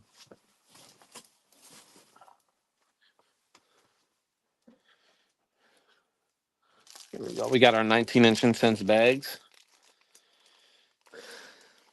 I also sell the 19-inch incense bags, the 100 pack incense bags. Uh, and the 19-inch come in packs of 100. So those I sell, and they're good quality. So right now you're working here with my friend who is going to help create product labels for me in Arabic. Well, that's cool. Uh, then he'll be like my Avon lady and try to put my product in the Middle Eastern stores in the area. That's awesome. Hey, that's exactly. I actually talked about that in one video some years back about one guy was talking about tapping into markets or certain demographics that maybe he's not from those areas, because people want to shop with their own people at the end of the day. You know what I mean? And sometimes people want people that they can identify with, because they're like, oh, you're from my country or you're from my race or my town or whatever. Like, to me, it doesn't matter, man. Look, money. I know some guys that they won't sell. They won't sell to other people simply because of whatever background they come from. But I'm gonna let you know something right now, Monica. Uh, everybody's money is green. You get what I'm saying? And so, if you got to put some Arabic on that package and get an Arabic speaking brother to move that product, man, more power to you on that one. Because I would do the same thing. That's why. That's why Coca-Cola has their product in a bunch of languages and territories, right? In fact, he puts a money sign right after that. It helps me. It helps. He loves my product, so yeah, that's very, very, very clever. You know. But yeah, I know some guys, man. They won't. They're like, nope, I won't sell to them. I'm only gonna sell to my people. And I'm like, man, you really, to me, I think that's really limiting. When it's like you only want to sell to your people. What if I don't know? I mean, to each his own. But yeah, man, I gotta get to my 19-inch sticks here, and I got like two big boxes on top of them, on top of that box that I gotta move out of the way and hope I don't knock down other boxes. Yeah.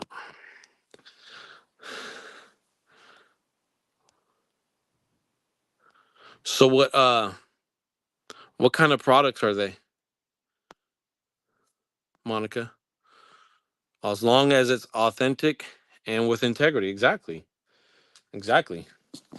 When I was young in business, like I had this mentor. He was an attorney actually. And we kind of fell off, you know what I'm saying? But I would say he was a mentor to me. He was like, I would say, kind of like my business uncle when I was young.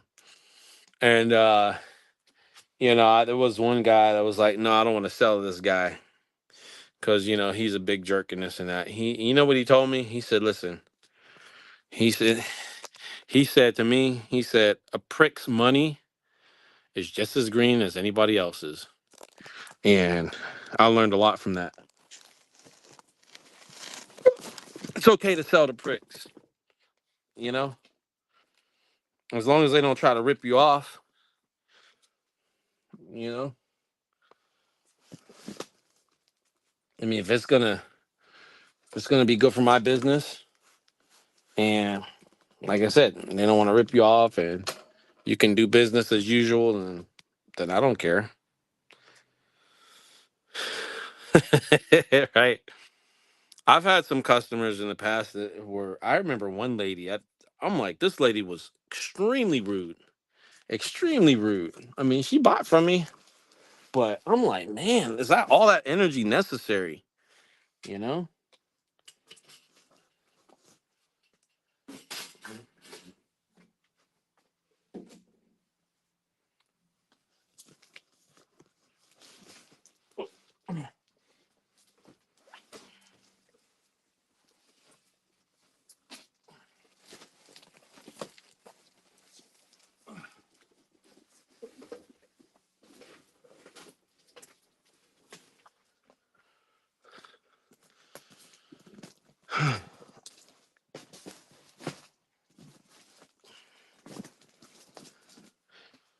Okie doke.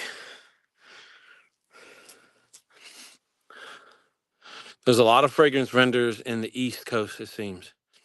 Oh yeah. I'm gonna tell you what, Monica. This industry is still extremely untapped, and I'm talking the personal fragrance industry. I don't know where my scissors are at.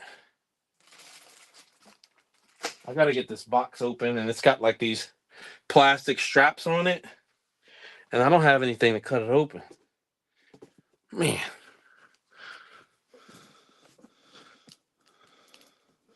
I've only ever seen one vendor on the street in LA, and that's crazy, actually. There should be loads of them.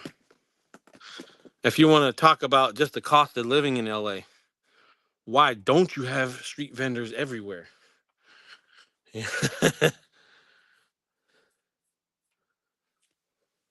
And also too, the the weather is nice enough for it to be a street vendor, to be big on street vendoring.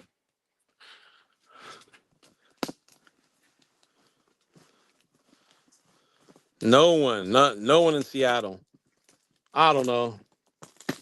No offense, Monica, but I just think maybe, correct me if I'm wrong, but I kind of get the impression that people are too bougie to be street vendors in Seattle. am I am I right or am I wrong? Maybe they're too proud. You said it is for sure, huh? Yeah.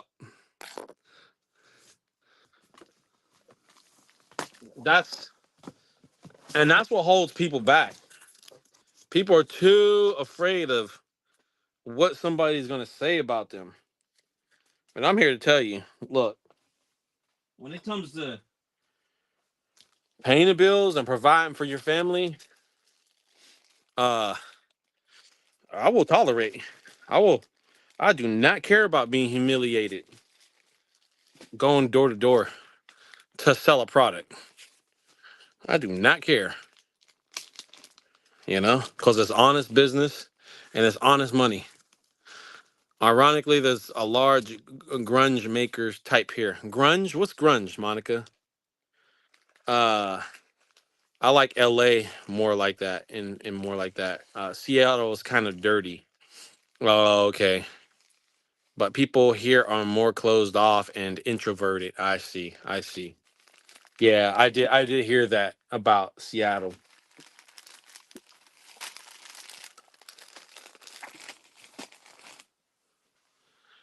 So, uh, so what are the what's the positives then? Because you always hear about the negatives, but I'd like to know what are the positives of Seattle.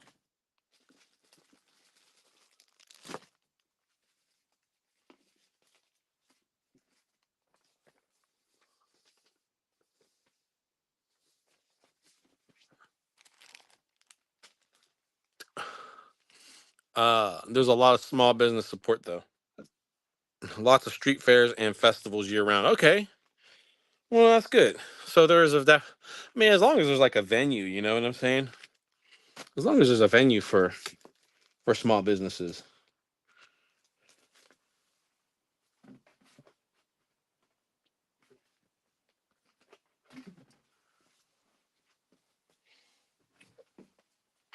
It goes the first pack of incense is going to be the black sandalwood tonight. Lots of corporations here, so people make money, but it's traditionally a frontier city, so very transient. I do know there's a homeless population here. People come here for a gold rush, then leave. Dang.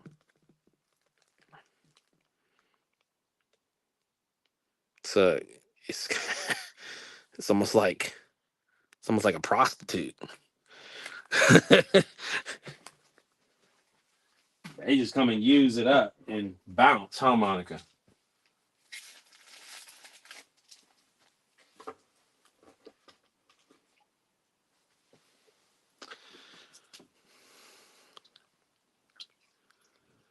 See, African Breeze is next.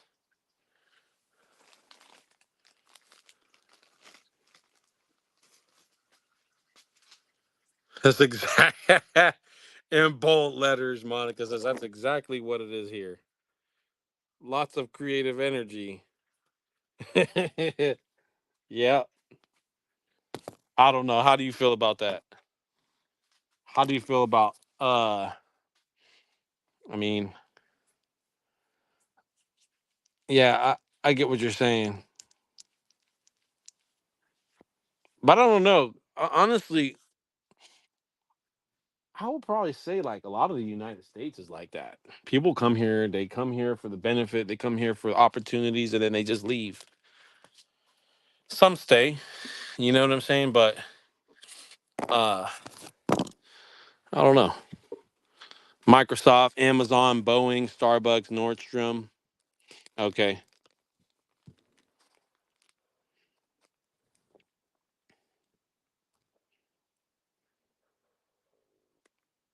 So you're saying that they're there for the opportunity? Is that what you're saying? Because they don't go anywhere, do they? Or have they gone? Have they left? Was Seattle one of those places like California where a lot of stuff shut down and closed down? He said, "Well, I'm here, got to take advantage of it. My neighbor was a pimp here in the '80s. He's teaching me some stuff."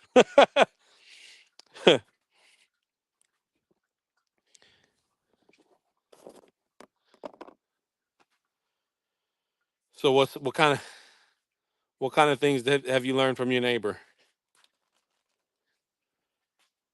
Let's see here. So we got African Breeze, oh man, I gotta make some Nag Champa incense oil. Oh, well, it's a good thing I brought some over actually.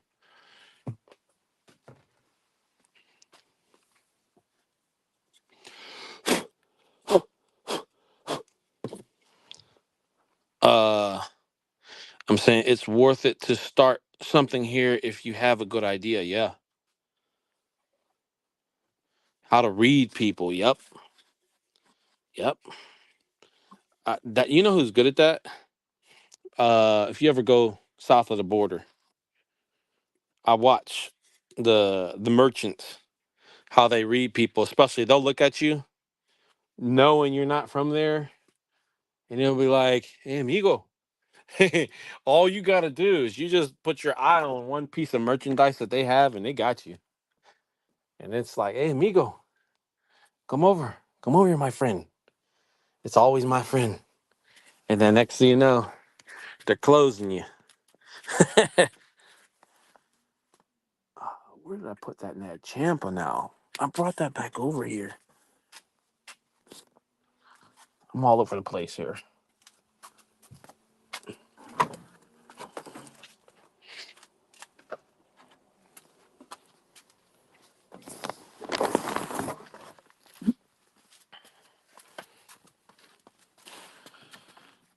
Uh, I was really naive when I moved to the city. Where did you move from, Monica?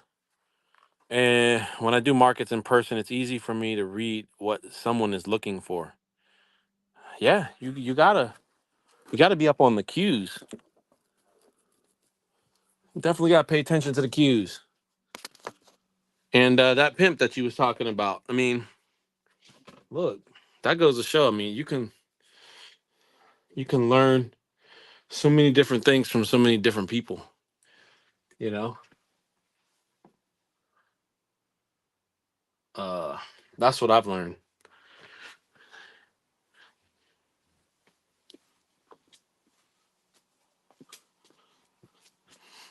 Oh, from Orange County. Oh, okay. What? Well, I'm sure there's a big Cambodian population in Orange County.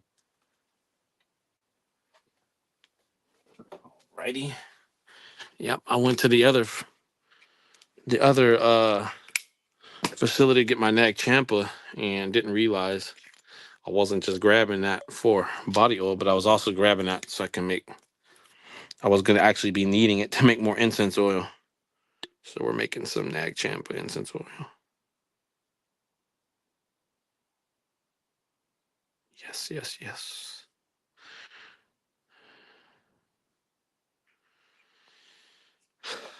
So now he wants to start a CMOS gel company with me. Hey,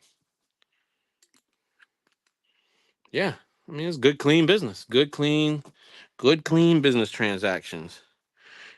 What are you going to take him up on his offer in Long Beach? You said you're too busy though, huh? Yeah, you gotta. Is that something you can incorporate into what you already do?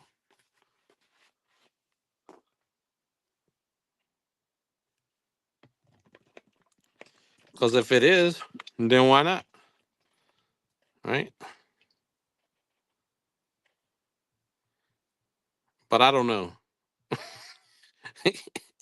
You told me about this guy's background. You might have to be careful on that one. Yeah.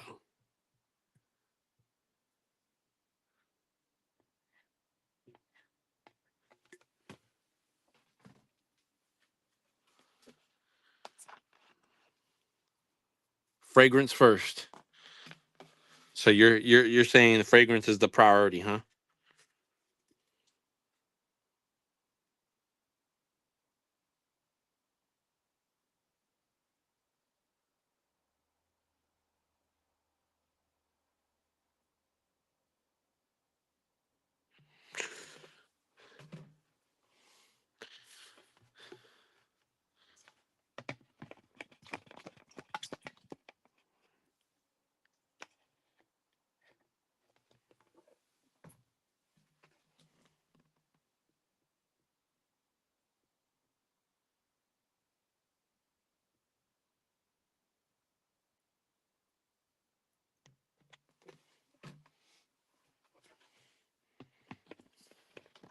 Yep. You said fragrance first. Yes, indeed. Yep. I feel you on that. I will. I will never leave this business as long as I live. God willing. Uh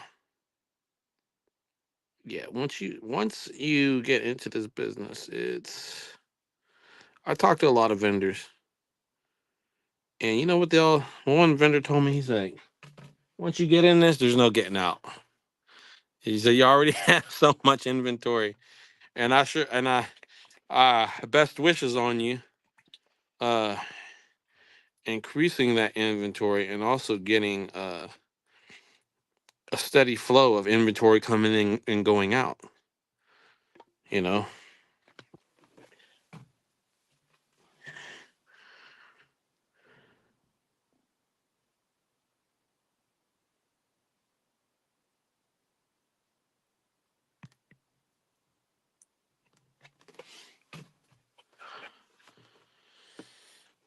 yeah, it's like me too. Like, uh, I can't actually imagine getting out of this. Like, if I had to get out of this business, like, what would I do with all this inventory?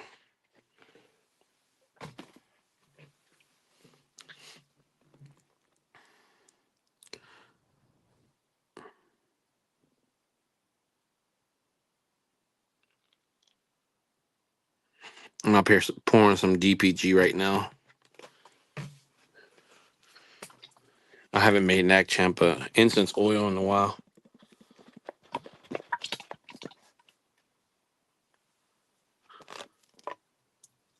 But yeah, this is a really good burn.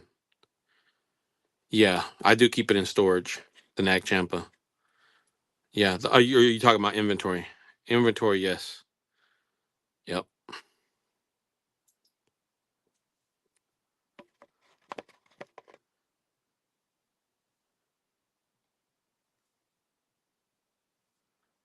How do you store your merchandise, Monica?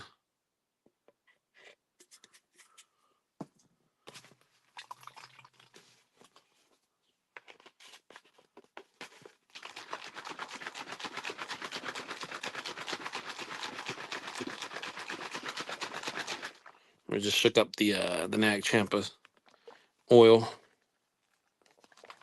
I might burn one of these right now, actually. You store it in your apartment?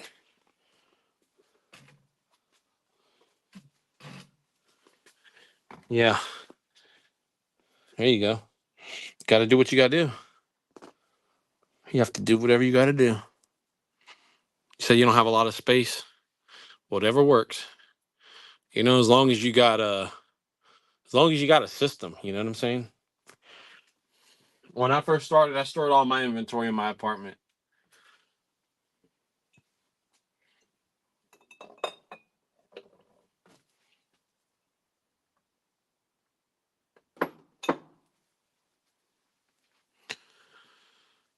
How much oil do you add to DPG? Ooh, that's a secret here. It depends. I don't usually give that out. If I was with you in person, I might tell you, but those are trade secrets. But I will say this. Uh 50-50, you can't go wrong. And ideally, I will just give you a little bit of something. Ideally, Monica, uh you said you'll Google it. Ideally though, you want to test it uh and just see if it has some good projection. Well, you're in the candles, so you will call it a throw. You want to see if the throw is good. Um, and you can push it. You could push it. You could do ideally it's 50-50. So like 50% DPG, 50% fragrance. But you can stretch it beyond that, right? When it starts to smell like burnt wood, then you done pushed it too far. And you can't smell the fragrance, then you know you pushed it too far. But you can go, I will just say a few times over. And it all starts also with the fragrance. So it definitely takes some testing. You know what I'm saying? So that's why, like with the incense, for example, uh I uh I try to I try to stick with fragrances that are really, really that have a lot of high projection and are very musky. Um because when it comes down to making incense oil or incense sticks, I know that I'll be able to it'll have a lot of strength when it comes to putting DPG in. You know what I'm saying? But it all starts with a good fragrance. You can't do like start cutting oil on an oil that is not a good quality oil. Like hold on a second.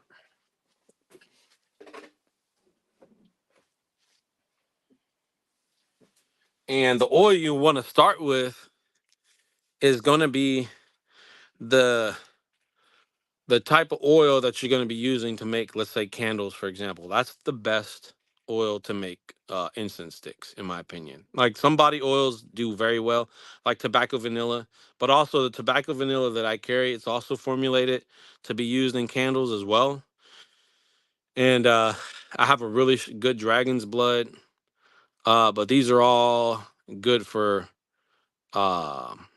for incense.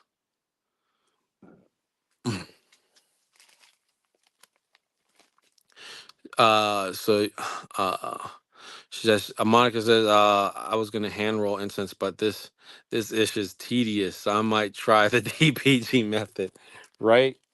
Unless you can now see, this is where innovation comes in. This is where if you can come up with some kind of system to make the hand rolled sticks, uh and make it easy to make them, like say, I don't know, I mean, you would know better than me, but could you get some kind of mold? Could you get like a type of mold made to make the hand rolled sticks and make a mold instead?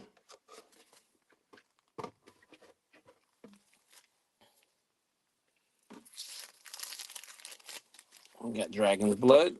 Dragon's blood incense are being made right now.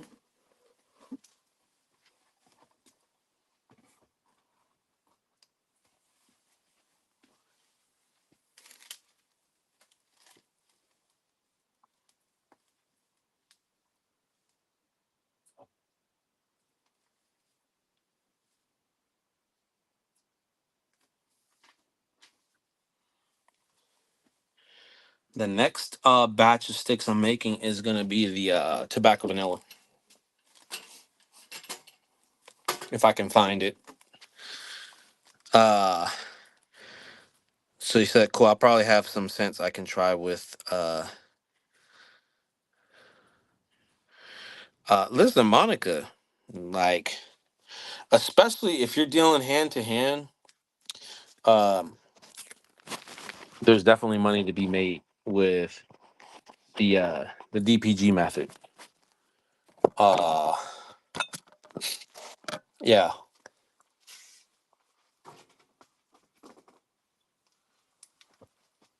I mean, I know some guys that are just in incense sticks and nothing else. There's so many different avenues you can take fragrance. You know what I mean? Especially in California. I remember when I was there. I mean, I would go to some places that and set up. They'd have like two other vendors who have their sticks right on their countertop. Monica said, I really wanted to do it old school, but also the scent is kind of tricky to accomplish. Yeah, I get what you're saying. Uh, like I read that essential oils and incense sticks don't do well, but absolutes do. But absolutes are really expensive. Yeah, I agree with you on that. See, that's the thing you gotta keep in mind too. Is like fragrance in the past was for the wealthy. It was for the wealthy. So imagine they were doing that. They were doing stuff like that in the past, absolutes and all of that stuff. Uh, and it's until, I mean, it was just here in the after the industrial revolution that these type of ways of making fragrances have become affordable for the more common person. You know what I mean? I have this Indian supplier in India, and he sent me some stuff. And I think I told you this before. And his stuff was like really pure, smelled really, really pure, but it's also smelled like he cut his stuff with like a natural cutting agent. But his stuff just it smelled like he took some absolutes and then watered down the absolutes a little too far for my liking. So I just never went back to him. But I will say his fragrances smell pure. Like it smelled like he was using really, really pure ingredients. It's a good point. I never considered that, but you are right. What is that? What point did I just make? I don't even know what I said about what. I like that you offer fragrances at all qualities and price points. Yeah. So like tonight, for example, like the incense that I'm making is more of a standard. Actually, check this out. Here's what I learned about incense making is so I was with my aunt about a week ago, and you know, She just moved back from New York. She's from Pittsburgh, but she developed a flavor for the incense sticks out there because it's New York. And so I made her my premium strength incense sticks, and believe it or not, she actually didn't like it because she was like she's like I brought her some Egyptian musk incense sticks. She was like, oh, is that the one that you gotta you light it and then you gotta turn it off after about a few minutes because it gets too strong? So I was like, oh, okay. So that was kind of like she was brutally honest about it, but I did appreciate her feedback though because it let me know that like my standard stuff, she actually liked it.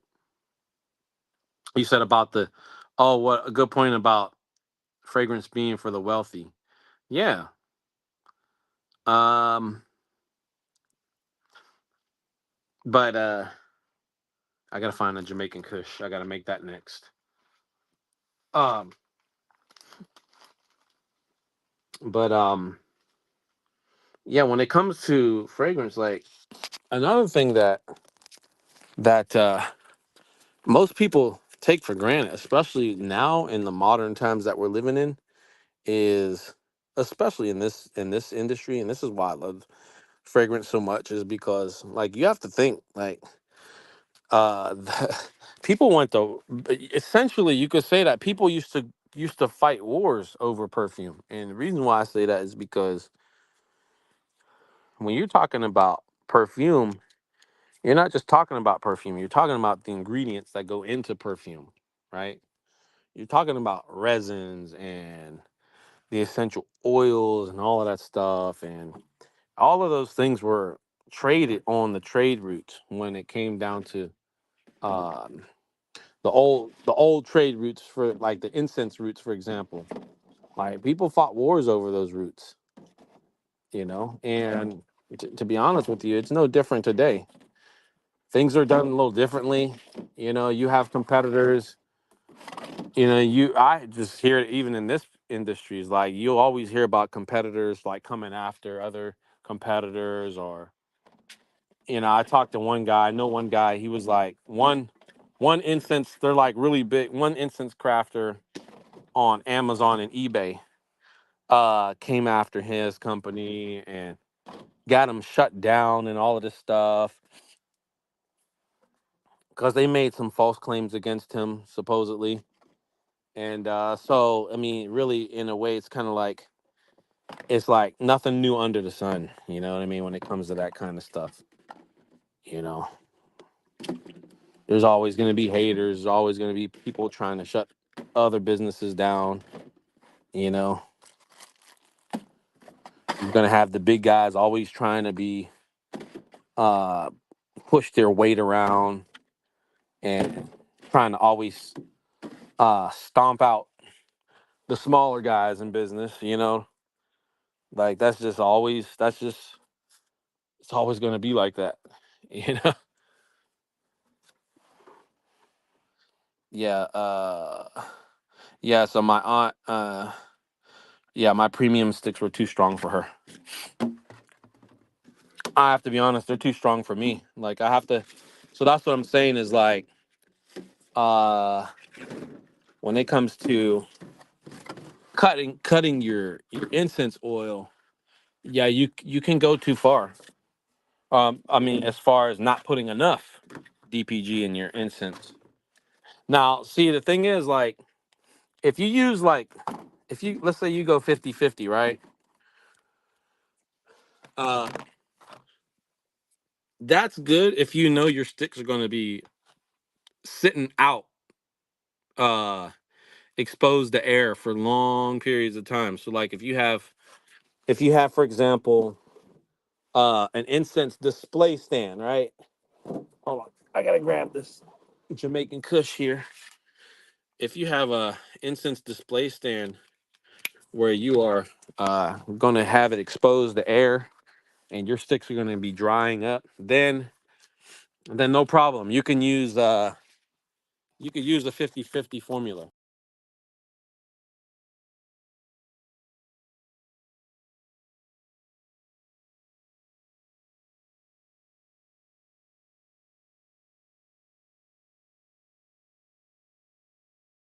I'm sorry. I pushed the back button. Can you hear me, Monica? So yeah, like I said, you can use a 50-50 formula if your sticks are going to be out on a display rack, exposed to air.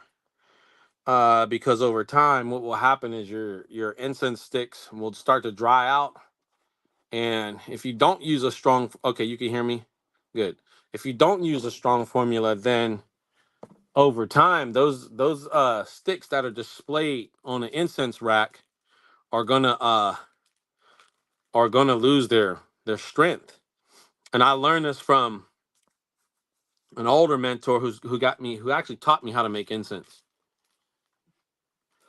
So that's something you have to keep in mind. Now, if you if you're doing the formula, which you're cutting your incense oil multiple times over,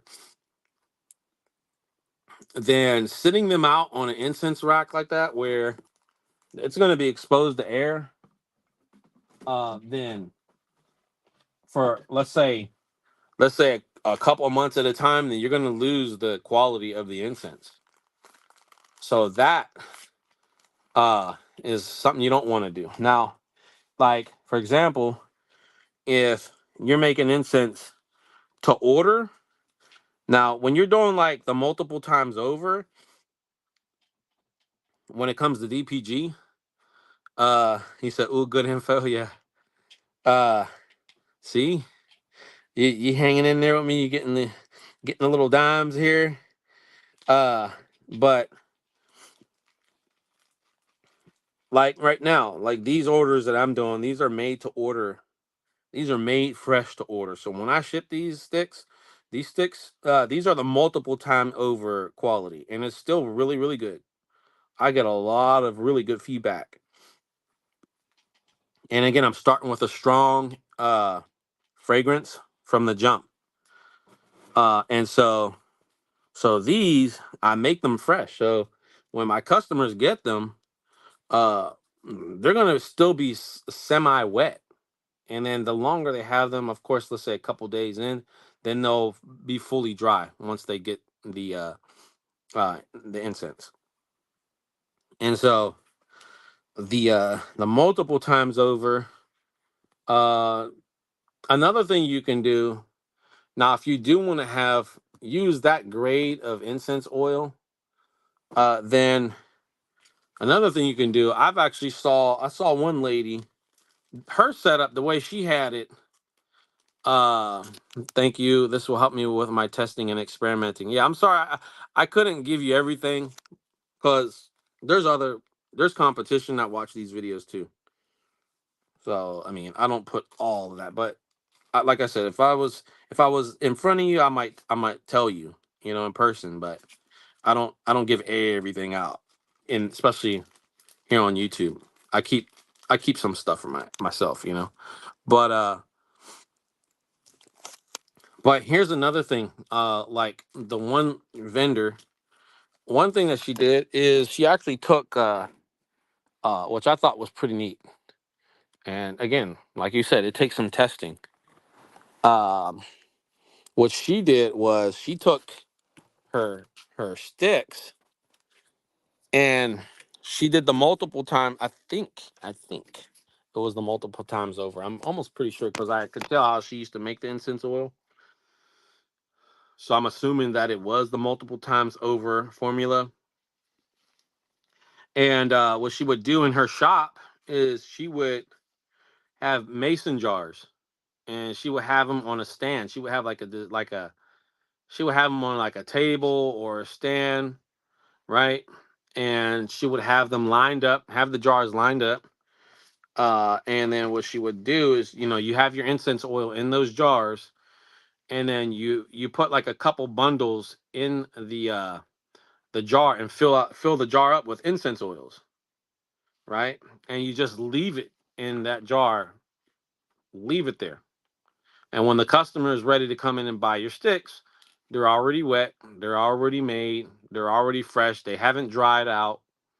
And what she would do is she'd take them out and she'd bag them up wet just like that, and she would sell them just like that. And she would instruct the customer, listen, when you get home, just let them, sit out for a little bit, and they'll dry up. So she would actually skip the drying process, and she would leave that to the customer. So when they got home, they would just let it finish drying, and they would just burn it like that. But they would be freshly wet, straight out of the jar when they got home.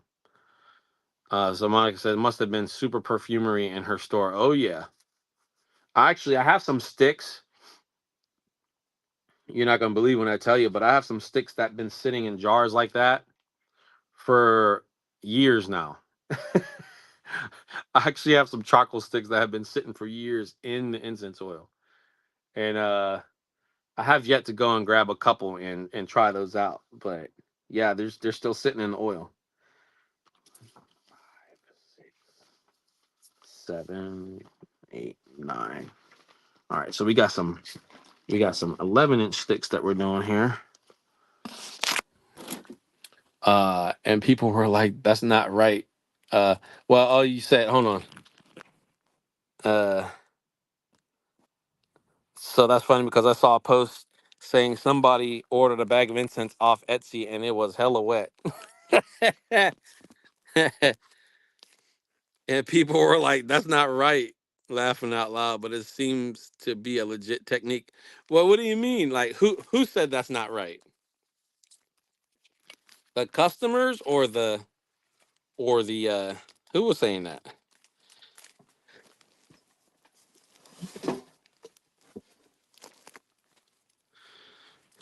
Yeah, it is a legit technique because you're talking like, first of all, talking oil based incense sticks on Reddit and incense subreddit. Oh, they got a whole Reddit for incense. Wow. Uh, they said that's not right, huh?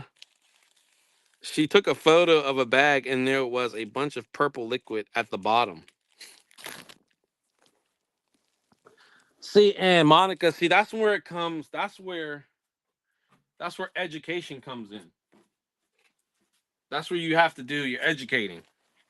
Cause see, she could easily turn that around into something else, right? Where it's like, if she if she lets if she presents it as, hey, these are wet incense sticks and they're supposed to be wet. That's perfectly normal. She put like a little note or card in there saying that. She could actually turn that into a positive thing, whoever the seller was. Uh and just leave instructions, like put instructions letting them know why they do that and why they sell it wet like that, and how they should give them instructions on letting them dry. Like if it was me, what I would do is I would say, okay, take them out, get a paper towel, put under the paper towel, you know, or I don't know, use your imagination and just leave them out for a couple days and they'll dry up. But just let them know that we ship them like this, so a quality pack of sticks get to you instead of a dried out pack. Like there's a lot of vendors out there that, and I used to do this actually, but I stopped doing it. And that is where they make the sticks ahead of time and they put them in these plastic bins. And but the problem with that is that when you store them like that, uh, if you're not moving these sticks out fast enough, they could dry out and lose their quality.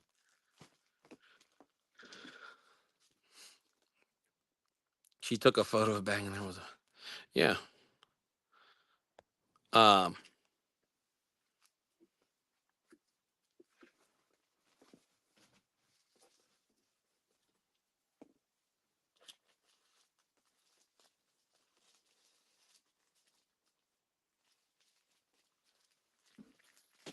so yeah, it seemed to work for this lady. Yeah, no problem, Monica. No problem. Anytime.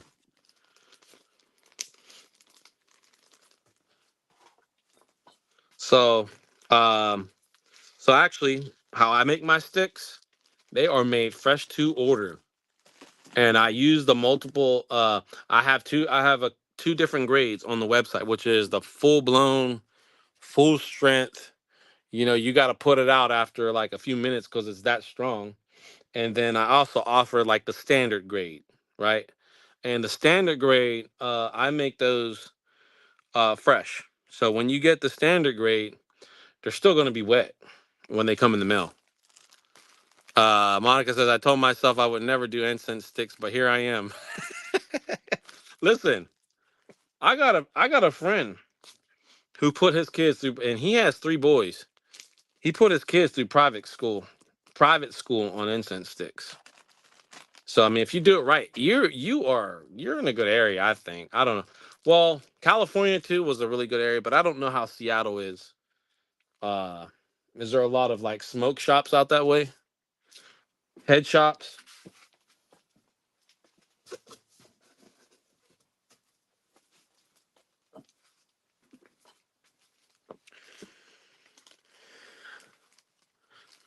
There's a lot of hippies here. Oh yeah. Oh yeah. I would so be on that. If you're in hippie country, shoot. Yeah, you should be selling some sticks. There's definitely a demographic for it. Yeah. Yeah.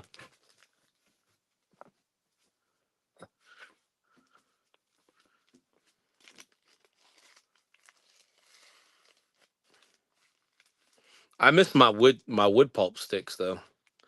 I personally like the wood pulp sticks. Uh,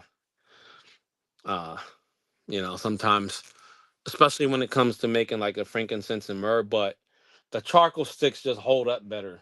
The charcoal sticks, they're not prone to mold.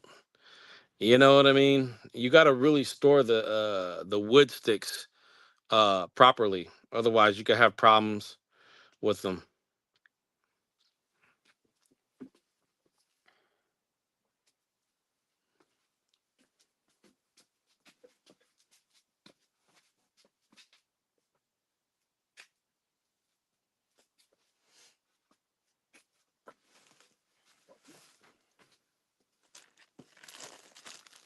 Oh shoot. I grabbed my 19-inch bags and they just spilled all out of the pack. Oh man. Oh, hold on, Monica. Hold on a sec.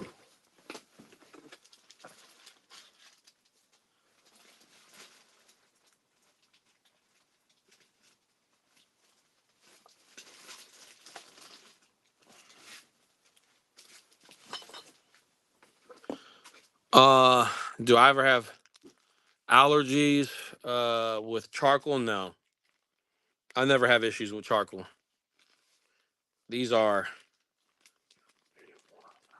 these are made of bamboo sticks. And yeah, no problems with charcoal whatsoever. Or certain fragrance to have allergies to certain fragrance? No.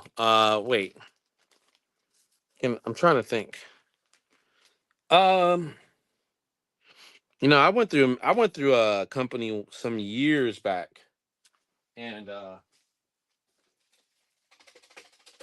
on a second. Just got them making the Nag Champa. I went through a company some years back, and I bought some closeout oil from this company, and I never did it again after that. But I don't know if I just got sick. I can't remember if it was the fragrance that made me sick or if it was just I got sick. But I just remember like I got sick as a dog one day, and it's like I just feel like the fragrance that closeout fragrance that I bought from them didn't help because I was working around this fragrance, and it felt like it just made my situation worse. And so ever since then, I never bought that fragrance again.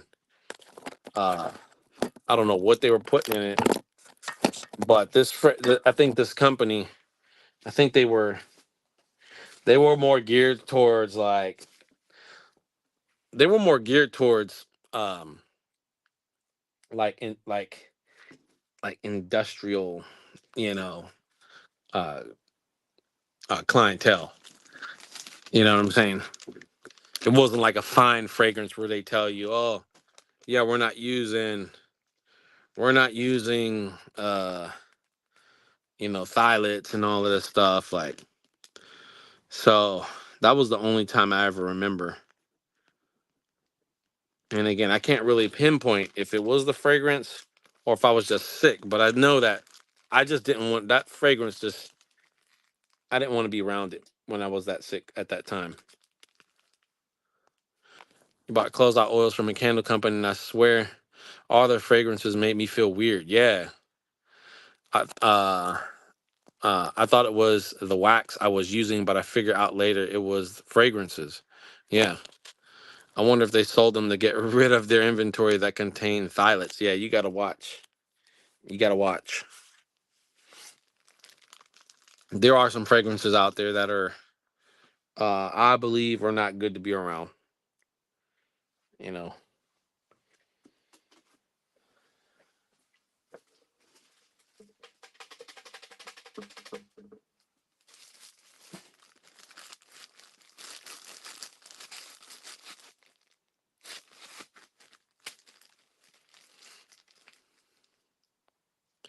That's why don't believe when people say paraffin is bad. Really? Oh, because you think it could be the fragrance that's used. Yeah.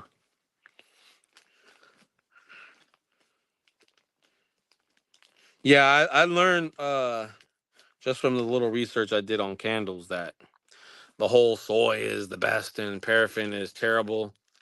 Was really a big marketing hype on the soy suppliers. I honestly think there are bad fragrances. I do too. Yep. Yeah. Yeah. Like I said, that company, they sent me that closeout stuff, man.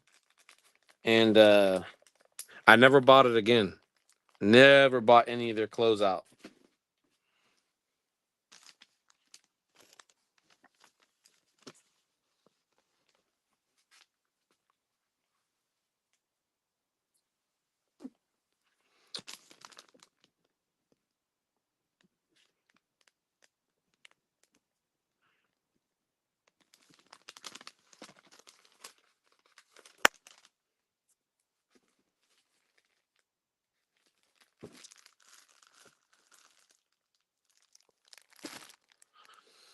Uh okay, Monica. Sounds good. Yeah. I wanted to try to hurry up and finish wrapping all this stuff up, but it was good. I was able to talk and get up here on the live and have a conversation and get stuff done at the same time. So th- thanks again for all the incense tips. I will definitely order a large chunk of sticks. Sounds good, Monica. And get some rest out there. And hopefully I'll see you soon. Take care, everybody.